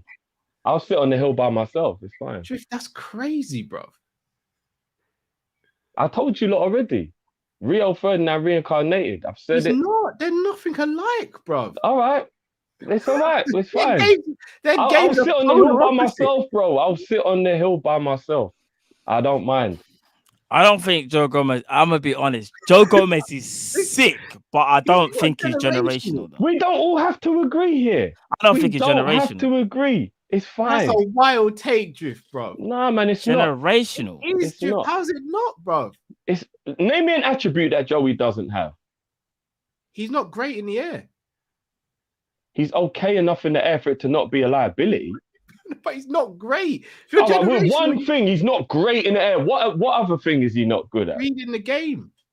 Of course he's good at reading the game. No, you're saying great. I'm saying he's not great at these you're saying generational. Look, you know what? This conversation is just going to end up bringing down the whole, Joey played well thing. So let's just leave it. Comment saying but you made the take. And we didn't tell you to make that take. He's a generational talent. He has got if he never had the injuries, he would be the best English defender in the world, and he would be in our starting lineup guaranteed. I will die on that hill. But it doesn't make him generational. Joe Gomez is a generational talent. Have things got in the way of him fulfilling that talent? Yes, they have. That doesn't mean that he isn't a generational talent. I have seen enough of him to know he is more talented than every single other defender of his generation. What, more than Ligt? Yeah, I think Joe Gomez is a more talented defender than Ligt. I don't care if Ligt is more fashionable and plays for Juve. He hasn't even had a great Juve career. But there's no point in me arguing with people if they don't agree. We'll just agree to disagree. And Gomez hasn't had a great Liverpool career either, bro. Not his fault. But the times when he's been allowed to pick up form by his injuries not getting in the way, he's been exceptional. Not all the time, Drifty hasn't. All right, man. It's all right. Let's just agree to disagree. We can agree to disagree. We don't have to keep on talking about this until someone agrees with the other one. Because we're never going to agree. No, but I think Joe Gomez is exceptional. Like, honestly, when I say I think he put it like this, Joe Gomez for me has the potential to be world class because he has majority attributes to be a world class defender. However, I don't think just in my opinion, I don't think he's generational though. Because what's so mad is I said he's a generational talent, by the way. He hasn't been allowed to show generational talent. Sorry, he's generational talent. I would die on that hill. The boy is absolute quality. There is no doubt in my mind that if he'd have played every season injury-free, like a lot of the other players have, like your Ligt and all these other guys who've been fortunate enough to not be injured and be allowed to play season after season, Joey G would be up there and we'd be talking about an £80 million centre-back and we'd be like, we cannot believe we've got this player at Liverpool. Bro. But because he's had the injuries, it's got in the way. But when he's played, he's still performed to an exceptional level. But he's been a part of Liverpool's best ever defence under Klopp with him and Van Dijk. It was statistically the best half a season, bro. But again, no, but that's not the point. An injury got in the way. This is what I'm saying. It was about 10 games, though. But agreed. Look, it was about 10 games. To disagree, no, Jeff, you can't give someone. You just went if the whole if he stayed. You can't do. He hasn't though. You see what I'm trying to say? You got to have the same energy. That's why I said he's a generational talent. Quaresma's a generational talent. Yeah, he never fulfilled it. He was still a generational talent. If I said he's a generational player, then maybe that would be over the top because he obviously hasn't had the performances week in, week out to put him on that level. But in terms of his actual talent, there are no centre-backs in England that are under 25 more talented than Gomez. So he's a generational talent. And name me them. What under 25-year-old defender who's English is more talented than Gomez? That's just this country. Yeah, that's what I'm talking about. He's a generational talent. Not world. Even in the world. Name me a 24-year-old defender or younger who's more talented than Gomez. Oh, bro, that means I'd have to go and bring up her list. Well, then let's not do it then, innit? What? Let's just agree to disagree and move on. But we can make this a members, you know. Don't get twisted. Man will bring up if you want, and even if you can name one or two, that doesn't even diminish Gomez. It's just all right. Well, there's a few of them. It's not like there's only one player who can be a generational talent. But we move, innit? Let's just agree to disagree. I will die on the Joey G Hill. The boy is exceptional. Let me ask you this here: who do you think, because again, who do you think has got more talent, Konate or Gomez, in your opinion? I genuinely believe it's Gomez. And that's not to take it away from Ibu because Ibu's a quality player. So you think? For me, Who do you think would have the better career if they both stay fit? I don't know because you're going to do the ifs. So I'm saying if they both stay fit. Because Gomez does seem to get a lot of injuries, so that's not a question I can give you the answer to. No, but that's why Matt just said if they both stayed fit for the rest of their career. Oh, if they both stay, if you literally just gave both of them injury-free careers for the rest of their time, then I think Gomez would probably have a better career. Do you want to know something? I'm not shading Gomez. I give it slightly. Diaz is the same age as Gomez, Drew. I was gonna say he is, but I'd save it for the list, Cal. So you think Diaz is a generational? No, talent? I don't. I don't even think he's generational talent, but I think obviously he's better I'm than just asking the question. Better than Joe. I'm just asking the question. I don't think he is. Joe Gomez has all right. Let me be honest. Joe Gomez has all the talent in the world, yeah. But again, unfortunately for him, just like other players that have come before him, yeah, he's fragile.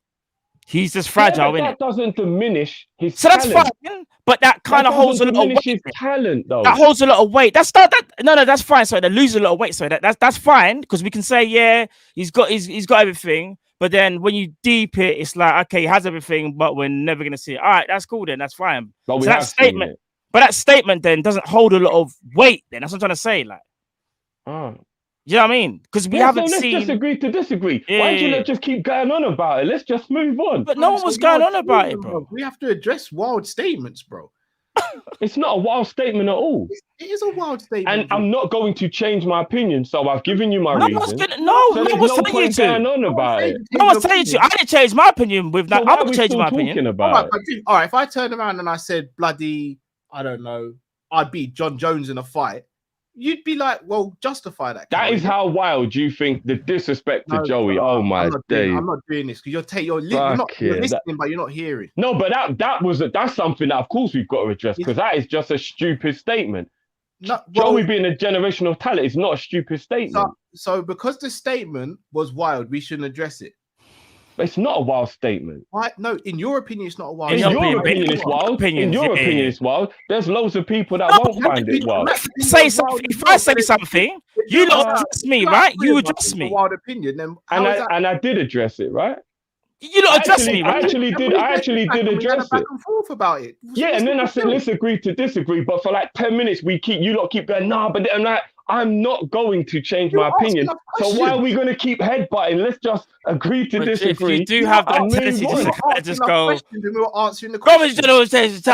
move on. No. You just kept trying to find ways to disprove what I was saying, and I'm like, well, look, let's just agree to disagree. Not disprove. I was asking you to explain, innit? You're not gonna change your opinion. We know that. Like, no one's gonna change their opinion. We're just asking. I was asking actually, and then I said why. And we had a back and forth about it. It's what we do on there, isn't it? Yeah, like Matt had to do with No. But it was more trying to get me to say I'm wrong. We were trying to get you to say anything. We can't do that. You're your man. We can't do that. I won't say you need to change your mind or. No, obviously you're not saying it, but it's like trying to convince me that I'm wrong, which I'm not going to agree because I don't believe what you're saying. So therefore, like saying things like, he's played this much games. It's like, well, he hasn't, because how many minutes has he had? Let's not just talk about appearances, which is still even hard to believe. Like, how many minutes are in there? Like, it was trying to like run the narrative that like he hasn't been that good and stuff. And I'm just like, let's not do this. Let's just agree to disagree. That was a different conversation.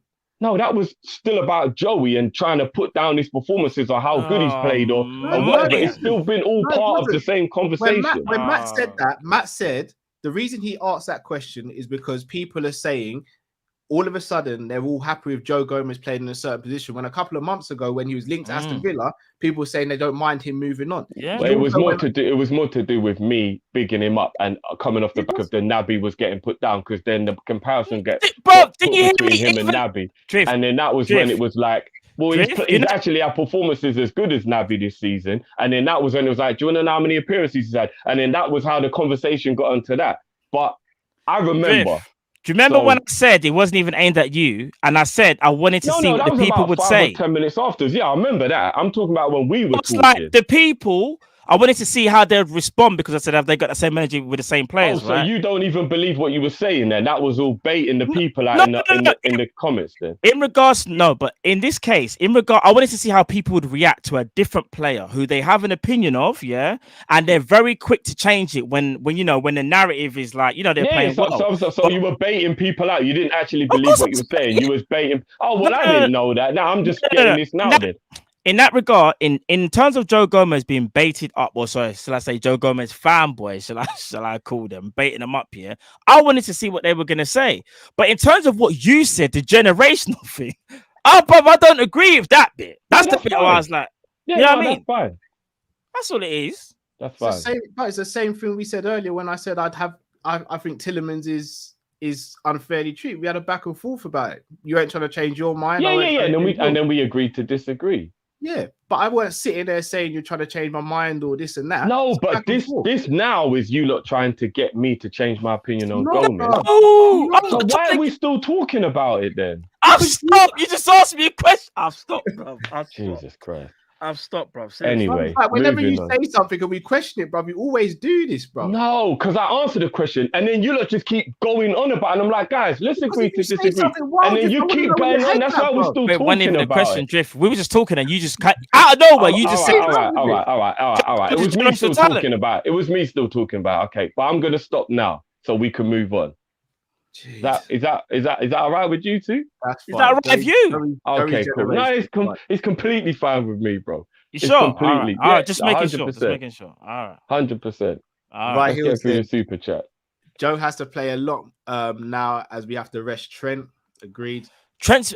I think Trent is back in training. No, he's back fit now. Yeah. Promo says Ox over Henderson as an emergency right back for me. No, not for me. No. Not for me personally. I might have said that maybe about a month or two ago, but not now. Rahil's asking Drift, who you taking, Jacob Ramsey or Naby Keita? No, I'll take Naby. Ramsey hasn't done anywhere near enough for us to get, to the point where he's good enough to play for Liverpool yet. It looks like a talent, don't get me wrong. But half of a good season, it's not enough yet for him to be put above Naby. No. Agreed. Promo, Naby is like an RKO, can get injured out of nowhere. Our fan base is different, you know. I mean, Thiago falls into that as well. Like, that's what I'm saying. Agendas, man. Rahil says, bare young midfielders out there who are better than Naby. I wouldn't say bare. A couple, not bare though. Rahil says, Vitinha is the perfect long-term replacement for Thiago. Watch him, lads. Unbelievable talent, can do it all. Him, Carvalho, and Tchouaméni, madness. I don't know too much about him, to be honest. I'd rather Gavi or Pedri.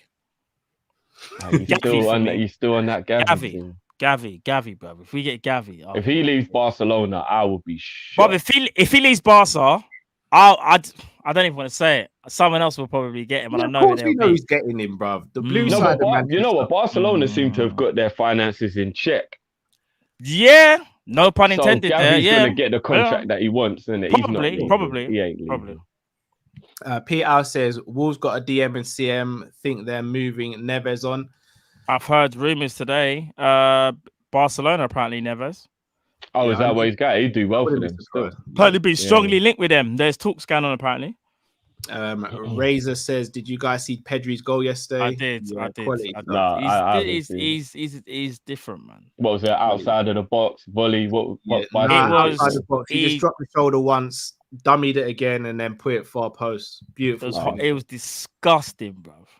What, like one of those Thierry Henry curler type shots? That reminded me of. Do you remember when, I don't even want to bring him up, but do you remember when Coutinho, this might have been inside the box, where the ball came to it and he dummied and two men slid on the floor? Was it like Coutinho's goal against Everton? Do you remember when he dropped the shot against Everton and bent it in the corner? Right, so just outside the box, yeah, Gavi goes to shoot with his left, yeah, does a little fake, then you think he's going to shoot with his right, sidestep to the right hand side, and he packs it, bro. But when I said the goal is different. What foot is Pedri? Right, isn't it? Right, yeah. He's right foot, but he's just technically just insane, bro. AM says I looked at Vitinho and fam, he's brilliant. I'm hearing a lot. I ain't really see it. Was it? Is that the Porto guy? Yeah. I swear he was at Wolves back in the day. Yeah, he was. Yeah, much of him. Maybe when he was younger, still a bit like Jamrock says Basuma Sundust, but that was always the case from the summer. Us Liverpool fans didn't want to believe it. Gravenberch and Schumanni move on Ox, Millie, and Naby. Yeah, if the rumors are true, then I don't want Basuma either because it's not about getting a player whose head is already somewhere else. Agree. Yeah. Pause. Hard pause. Hard pause. Hard pause. Get your man out of the gutter, man. Get your man out of the gutter. It's Cal, you know. He's like actually like put his dirty mind no, into the I whole just don't atmosphere. I don't want us getting clipped up. I just don't want us getting clipped up. Yeah, but I don't think anybody even thinks it now. But now they do. It's like every time someone says something. Every time. I've been there with the pause because it's hard to clip it when someone says pause. Zota says the final we just won. I'm not sure that's regarding. Maybe Naby playing well. Fair dues. Taji says Hendo is just more of a motivator as captain. Disagree. Nah, I disagree. Even I disagree with that. That's not. P. Hour says don't abuse the best finisher in our club like that. Name me one time Taki has failed because he's played less big games than Naby and are we really gonna do this? I mean, Jota's a better finisher than Taki Minamino. I think Salah and Origi and Salah. There's a few in my opinion. If you Taki put him one-on-one, brilliant finisher. He's a good finisher, but he's not the best. Like, come on, man. He's not the best. He's not, but he is a brilliant finisher. I think he does need to get. He's a good finisher, but I'd say he's a good finisher. He's a 7 out of 10 in front. Is he a better finisher than Mane for you, Drift? There's a conversation, you know. Nah. If you look at the frequency with which the chances come about, there's an argument because he gets way less chances and has a lot of goals. Do you get what I mean? Like if you go and look at Taki's ratio, like people like Mo, Mane, Jota, all of these lot, even though they've got a lot more goals and they've got some brilliant goals, I think if you look at it, say like 100 shots for the 20 goals that they have, I don't know how many shots Minamino actually has, but it will be a lot less, but his goals are still quite high. Like, I don't really know how many times Minamino has a shot at goal. So do you get what I mean? Like I'll say maybe 2 shots a game, and then he might score a goal. It ain't like he has 10 shots before he scores a goal. Minamino doesn't really shoot very often. All right, let me just say this. Do you know, I can't even. All right, I won't even bring it up on screen, but I'm going to say it. And I don't want to dig you out, bro, because... But, bruv, I'm going to be honest. You just said, we know. Salah isn't a better finisher. Okay, so let's just say for argument's sake, Salah does get way more chances than Minamino. Look at the variety of Salah's finishes compared to Minamino. For me, I think there's a big disparity because even like, for example, the goal against like a Man City, think of the opponents that he's up against and then think about the finish at the end. Then you want to compare that to attacking Minamino, who does that in like, in my opinion, as I said before, lesser games, but still very good finishes. But then look at the variety though. Salah finishes, the variety is mad.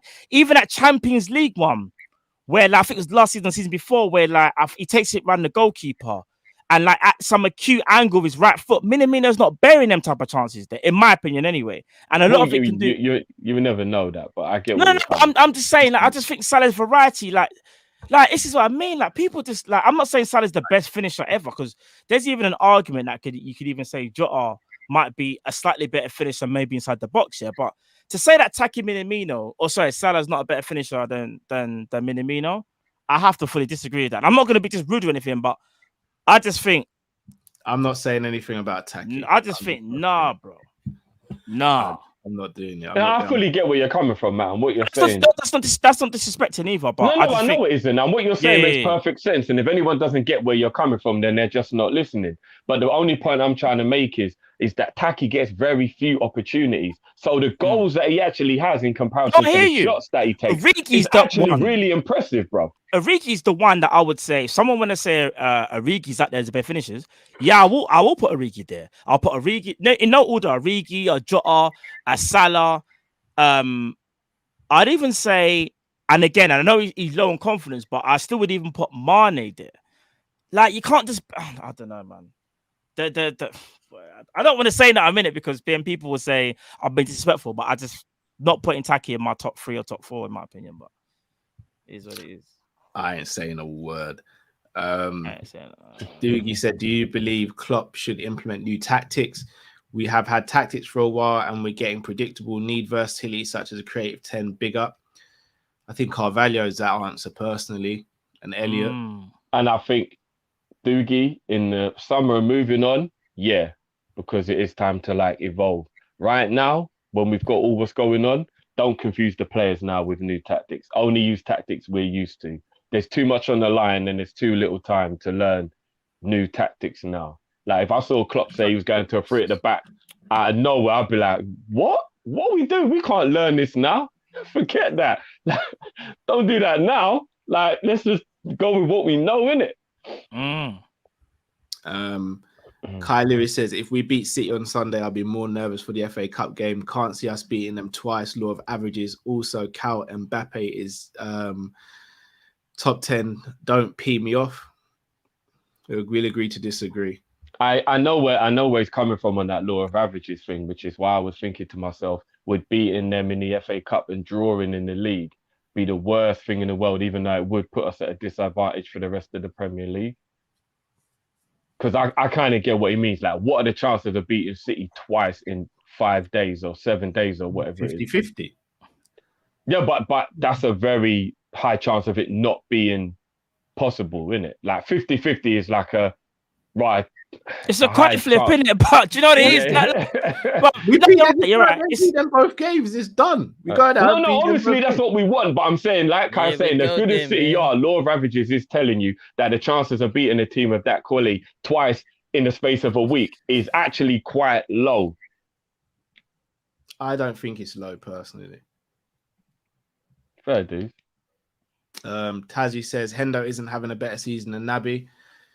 Again, I disagree, but justify why you say that, Taji. What's your reasoning behind it?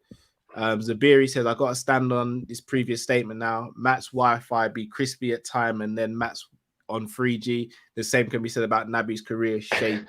Zabiri, don't it? Zabiri, you know, like, I'm going to say this, Zabiri. Just be careful what you say for the rest of the show, because remember, I'll see you Friday. I'll see you on Friday. Remember that. Ash says Gomez has played 800 minutes this season so far.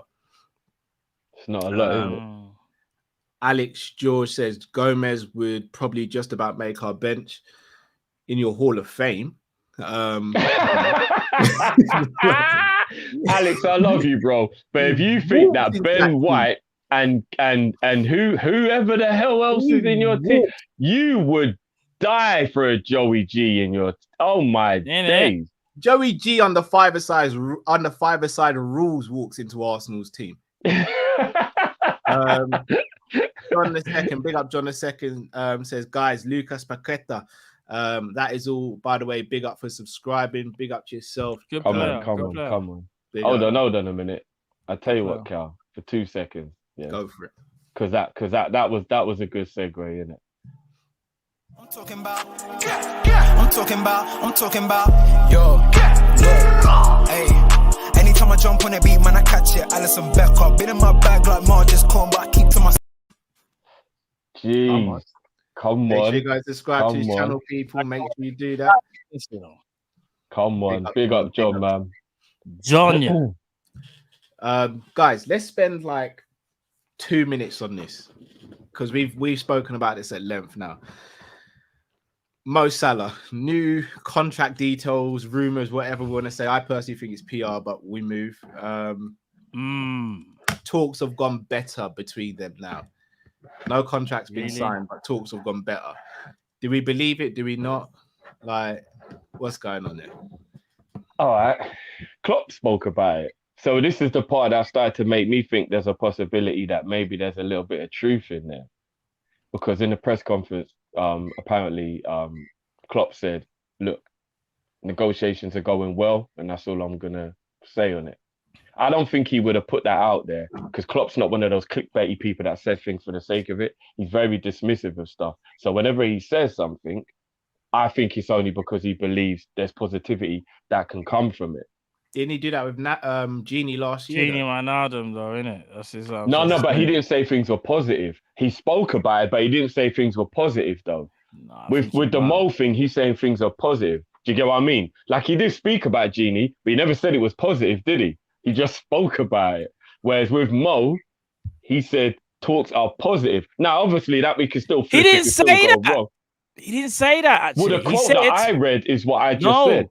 He said, all the important parties are talking, so that can only be a positive thing. Oh, what you actually? Because I just read a quote in the article. I didn't watch the actual interview. I'm gonna be so honest.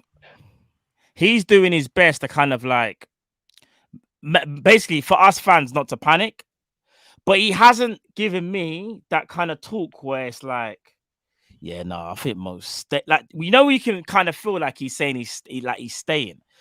He's giving that talk of like, they're talking and, I leave it there. I'm happy with Mo. I'm happy with what he's doing. I hear you. But he hasn't given me anything to kind of feel like, yeah, what Klopp just said there is, he's letting us in on something. Bruv, I'm going to be honest. I don't think Klopp knows, bruv. That's just what he knows, but he's not giving us what we want to hear. One sec, Kai. You know what I mean? I don't think so. I really don't. He should be giving us a bit more. If things are more positive, yeah, he would actually say something like, I'm trying to think the word that he would use. Mo Salah's a Liverpool legend. We trust it. Like, he'll just say something that'll give you that kind of inkling. He hasn't said that for me. One second, son. He give me that little thing, but he hasn't for me, bro. Don't know about for you guys. I hear where you're coming from. I was just trying to be a bit more optimistic about the situation. No, of course, everyone. No, feel free to. But in this instance, for some reason, I don't know, man. I think where the bigger issue is right now when it comes to Mo's contract. This is the biggest issue. I believe whichever way the club are gonna go, even if it is they're gonna give him what he wants, I truly believe that they're making sure it's in the summer to have saved a whole year's worth of money. Because if we'd have gave him the contract when we were supposed to give it to him, that's some boozy. It would have cost the club like maybe 4 or 5 mil more by the time we get to the summer, innit? No, and I genuinely believe that's probably what they're doing. Like, in their head, they might even know they're going to give him 350 or 400 grand a week, but they're going to wait until we get to the point where it's as much money saved as possible. A little bit like when we was thinking about the signing thing, and it's like sometimes they get a player at the end of the transfer window because it saves them 2 months of wages. Because if you get him at the beginning, you got to pay him from the moment he comes in. So if you get him later, you're saving money. And you know what our owners are like? They are all about the money saving all the time. It would not surprise me, even though I'm still a bit worried that Mo might go. So I get where you're coming from, Matt. There's a part of me that's thinking, they're like, nah, let's not pay more that money in February, in March, in April, in May, in June. Let's do it in July. Do you know what I mean? And then they saved all that money across them times. That's what it feels like to me if they are going to do it. You know what I mean? I reckon that is what's happening. Look, I'm not going to... This Salah thing, until I see him sign a new contract, I can't sit here and say it's going to happen. Like, it's happened. Like, loads of things are happening. These agents doing the silly emoji stuff. He's spoken at length about wanting to stay. Like, the club kind of got their stance, and reputable journalists close to the club are saying that they don't want to break the wage structure. Until I see him, or I see an announcement, then I'm not believing anything. Personally. And I'm still not having it in terms of, as much as obviously we love Mo and Mo's contract is very important, I'm still not really loving this whole forgetting about the fact that there are 2 other players who are massive importance to the club and 5 other players in total that are in the exact same contract length situation, meaning we got a lot of talking and stuff we have to sort out this year, contract-wise, and especially Bobby and Mane. Like, it's really going under the radar how much those 2 both are still in the same situation in terms of how long till their contract runs out. I think the problem with Bobby and Mane is they had to prove their worth this season because of the season they had last season. I still disagree with that, but if that's the case, then Right. No one who's part of our success should have to prove themselves to get an extension. No one. You have to, Drift, because it's about what you can do going forward in the future, not what you've done in the past. I understand where you're coming from, but I still think there has to be a level of loyalty and respect added into it as well. And No, it's not like loyalty it's and not like respect. they're doing nothing. Like No, I they're agree. still performing. But Milner's been integral to all of our success, but we're not going to sit here and say Milner gets a new contract. Yeah, but he's 36, so it does change the landscape. I hear, and I but still think Milner will stay. No, but again, we're not going to give Milner a new contract and up his wages or anything like that. And no, we do, don't we? Don't we have to give him? Don't he run out in the summer as well? Don't we have to give him a new deal for him to stay? Yeah, Milner's off though, I reckon. No, but I'm saying I reckon we might give him another year. But I don't have a problem with it because I think he's proving when he fills in here or there, he's actually extremely useful. And it's not like he's like a passenger. He's done very well this season when he's had to fill in wherever it is he's had to fill in. And he's probably played some of the most minutes out of anybody, innit? Like he comes on every game. We can all agree though, we can upgrade on Milner. And again, that's nothing on him, but as a player, we can upgrade on Milner. So I think it goes that way as well. Last topic. Versatility wise, I don't know, but yeah. Last topic. And I think we'll probably start the conversation and probably make it a wider conversation than a members video. So for any of your members or anyone who's not a member, that's a good incentive to join up. Smash that like button as well, guys. Come on. I've got a little bit of a wild take here. I think there's a strong conversation to say that Fabinho, behind Steven Gerrard, because Gerrard is top, Fabinho is the second best midfielder we've had at the club in the Premiership era. Based on talent and performances and importance to the team. I obviously understand Alonso is in that conversation for obvious reasons. One of my favorite players of all time. Mascherano, again, I think is in that conversation. Henderson is in that conversation. I don't think Thiago is in that conversation yet. I'm talking about him as a Liverpool player, not him as a player. As a player, obviously. All right. For me, I think Fabinho might be second. So here's the part that I don't like, but it's probably where everybody's brain will go. What was won while that player was at the club will always come into a conversation whenever people are talking about how great the player was. And I don't think that's fair because you should never use trophies for an individual assessment. So when really sorry to cut you drift again. I know I'm going to get labelled a hater. I don't think Coutinho's in that conversation because I don't think he played enough in midfield to be in that conversation when he was at Liverpool. His main position at Liverpool was playing on the left of a front three. I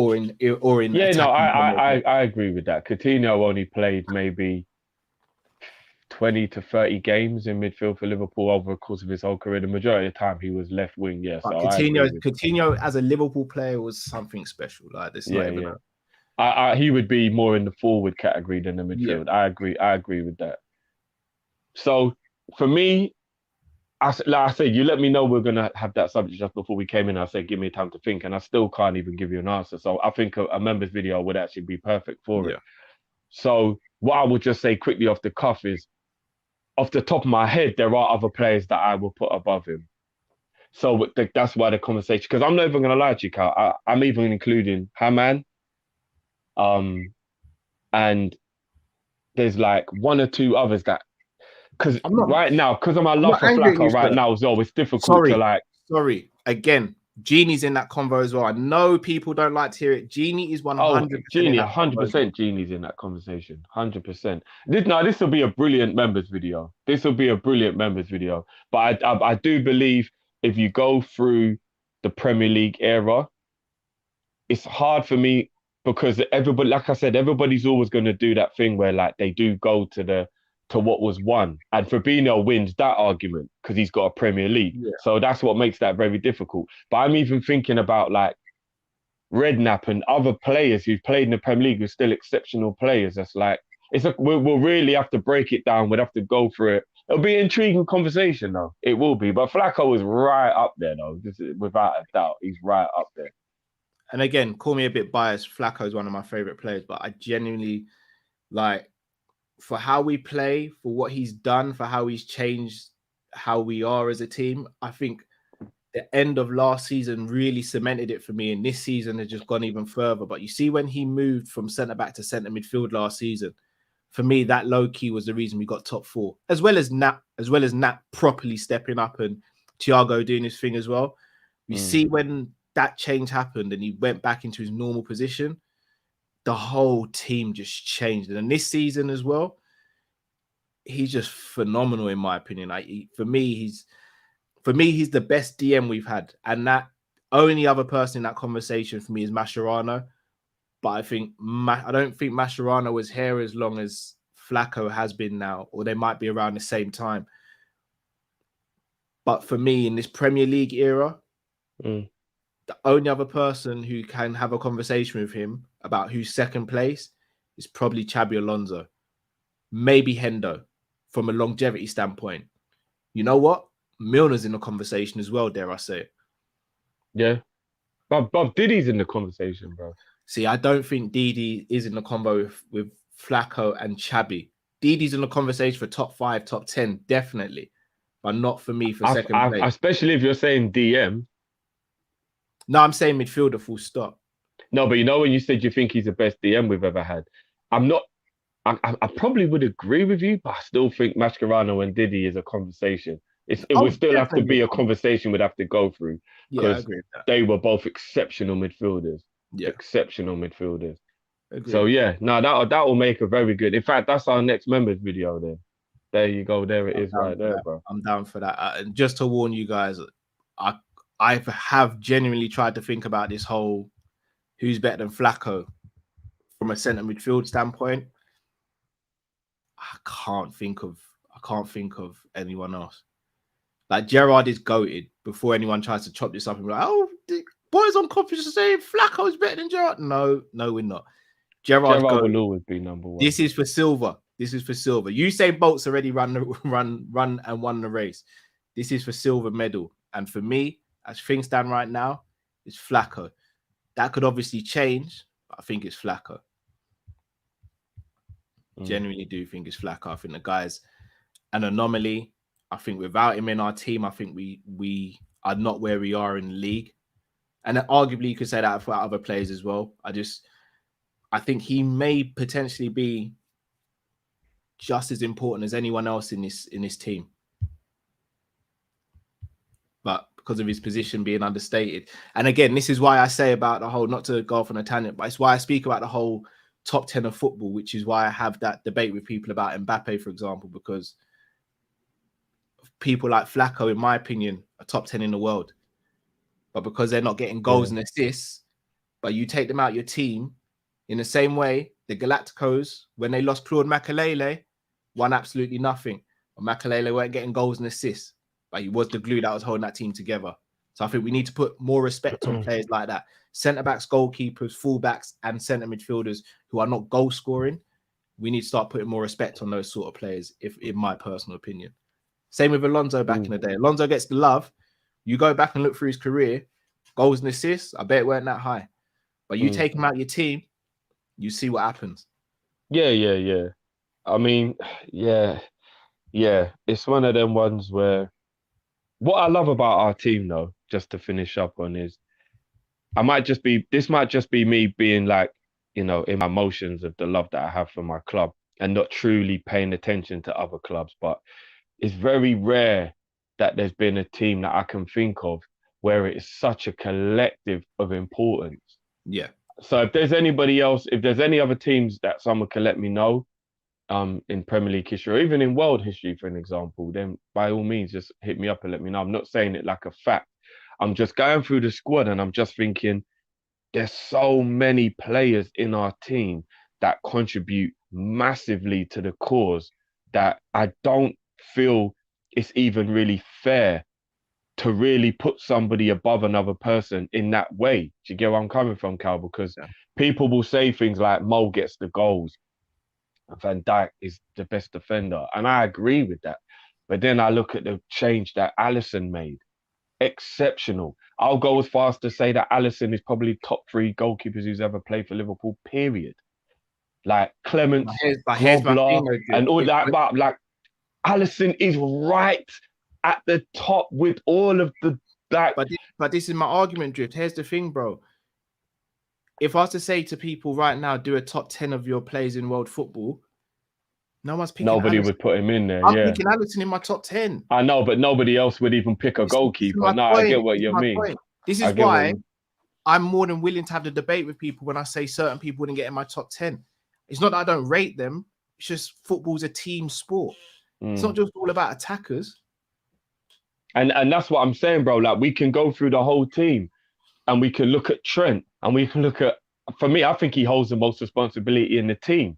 Then you look at Robbo. I think Robbo's only like 5 assists behind Trent or something like that. And that just goes under the radar. Robbo's been exceptional for like 4 years, minus that little dip he had in form, which is extremely okay because he's been so good. And plus he's knackered. He's only a human. You mean that dip where people were saying to get rid, yeah? Yeah, That right, dip. whatever. That was people glitching. I don't know I'm what gonna be the real fuck with you. that One was. day when I've got time on my hands, you lot best hope I don't get time on my hands. I'm gonna go back to that video. I don't know I'm gonna what pick that out was the all comments. about, man. That was just full glitching. And then you go into our attack, bro. And like I said, people who have the agendas and that, Sadio Mane, up until last season, was just as important, if not arguably more important than Salah.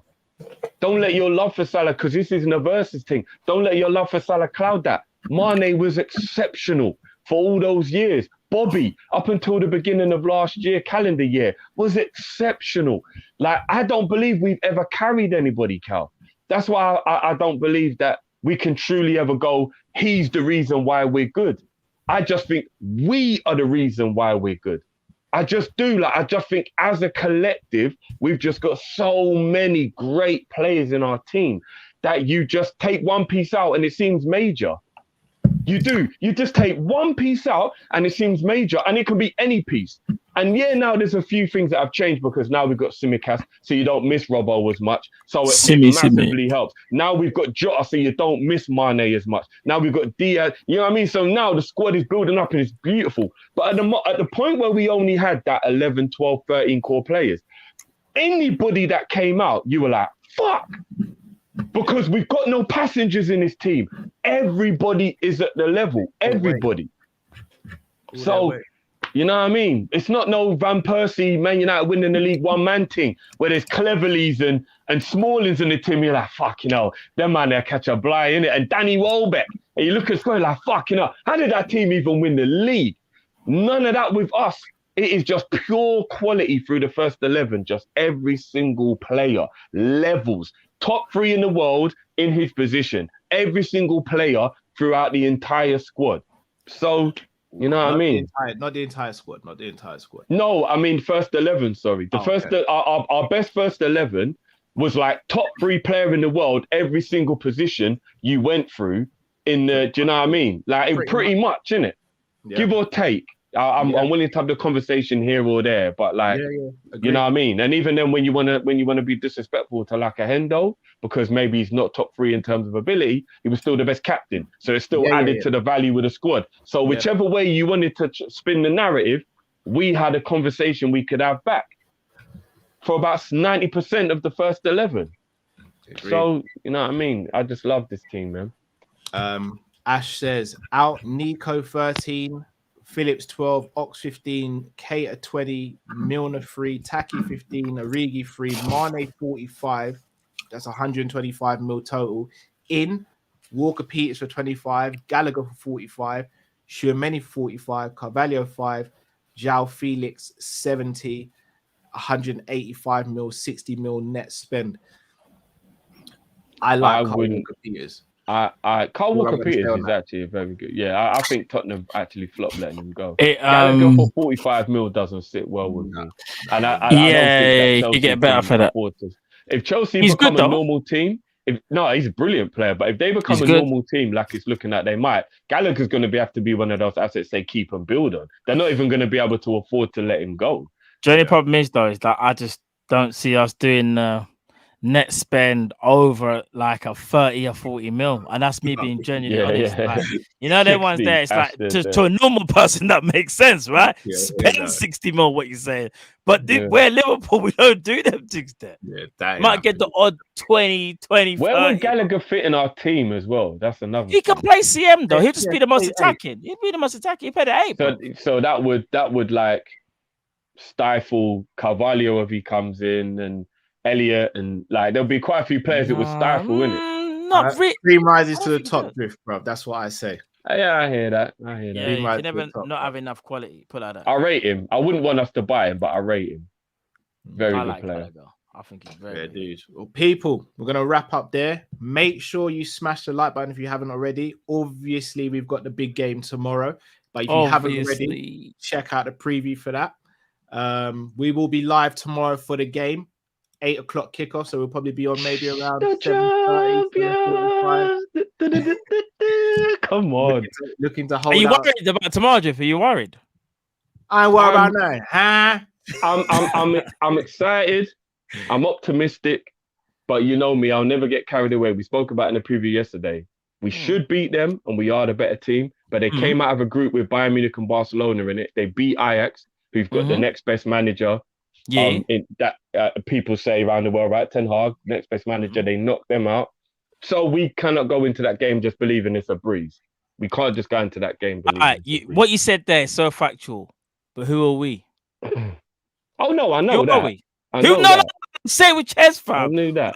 Liverpool, you know. Yeah, no, Not I know. even that Nobody can't listen. Nobody can run with us, you know. Pep Linda's with me. Two bad attackers, the whole club with Listen, me. see this right there, sir? I ain't worried about Listen. nothing. Right there, sir. We ain't worried about nothing. Don't get twisted. Yeah, Benfica, no. treat them with the most respect as you No. do with anybody. Anybody we play, but I'm gonna be real though. Like, I'm expecting us to beat them. That's not me being cocky. No, I'm I hear that. I suspecting. hear that. I Because hear that. we're listen. If we don't win, it will be extremely It'll disappointing. be a travesty. It'll be a travesty. No. If it was like a 1-1 draw or something, it won't be the end of the world. As you said, this ain't Bayern, this ain't Real, this ain't Bar. But it's away, Matt. It's away. We beat them at Anfield. If we get a draw, it's not the worst thing in the world. We beat them at Anfield. It don't matter. No, but you get my point. We beat them at Anfield. If we get a draw away, we beat them at Anfield. Bro, we've even taken. Imagine this year in Portugal. We've taken that 007 agent that we needed. Man's got Diaz now. Man can tell us everything. Yeah, I know. And Linda's loves And Linda's and Jota will probably tell us a thing or two as well. Like. You know, bro. Listen. I hear that. But it's still one of them situations where we just got to be professional, get in, Of course. get the job done, get out. Pause. And on that note, people. I don't even get where the dirtiness is in there. Like, I am doing this for you. Drift. I could stop saying pause, bro, but you're gonna get picked up. No, but I don't understand where the dirtiness is in get the job done and get people out. can clip anything though. They can clip anything. Where's the dirtiness in that? Think about it. Get in, get out, job done. Like, Splash. Splash. That's all it takes. Bro, you have to be careful, you know. No, you We're have getting to to be- deep waters. Pause. You know that one's me. there. Deep waters, fam. All right, some couple people are saying, You know how that man's got his thing. Lee's got his thing. When you just call him, man. Lee. Trying to catch me learning dirty. Trying to catch me learning dirty. Trying to catch me learning dirty. They see me learning. They hate it. They trying to catch me learning dirty. Trying to catch me learning dirty. Trying to catch me learning dirty. Trying to catch me learning dirty. Oh boy. Now, people, enough love to you all for tuning in. Until we see you tomorrow, have a lovely rest of your Monday. Stay safe, stay blessed. Don't do a learning, Lee. And we'll see you tomorrow. Lee.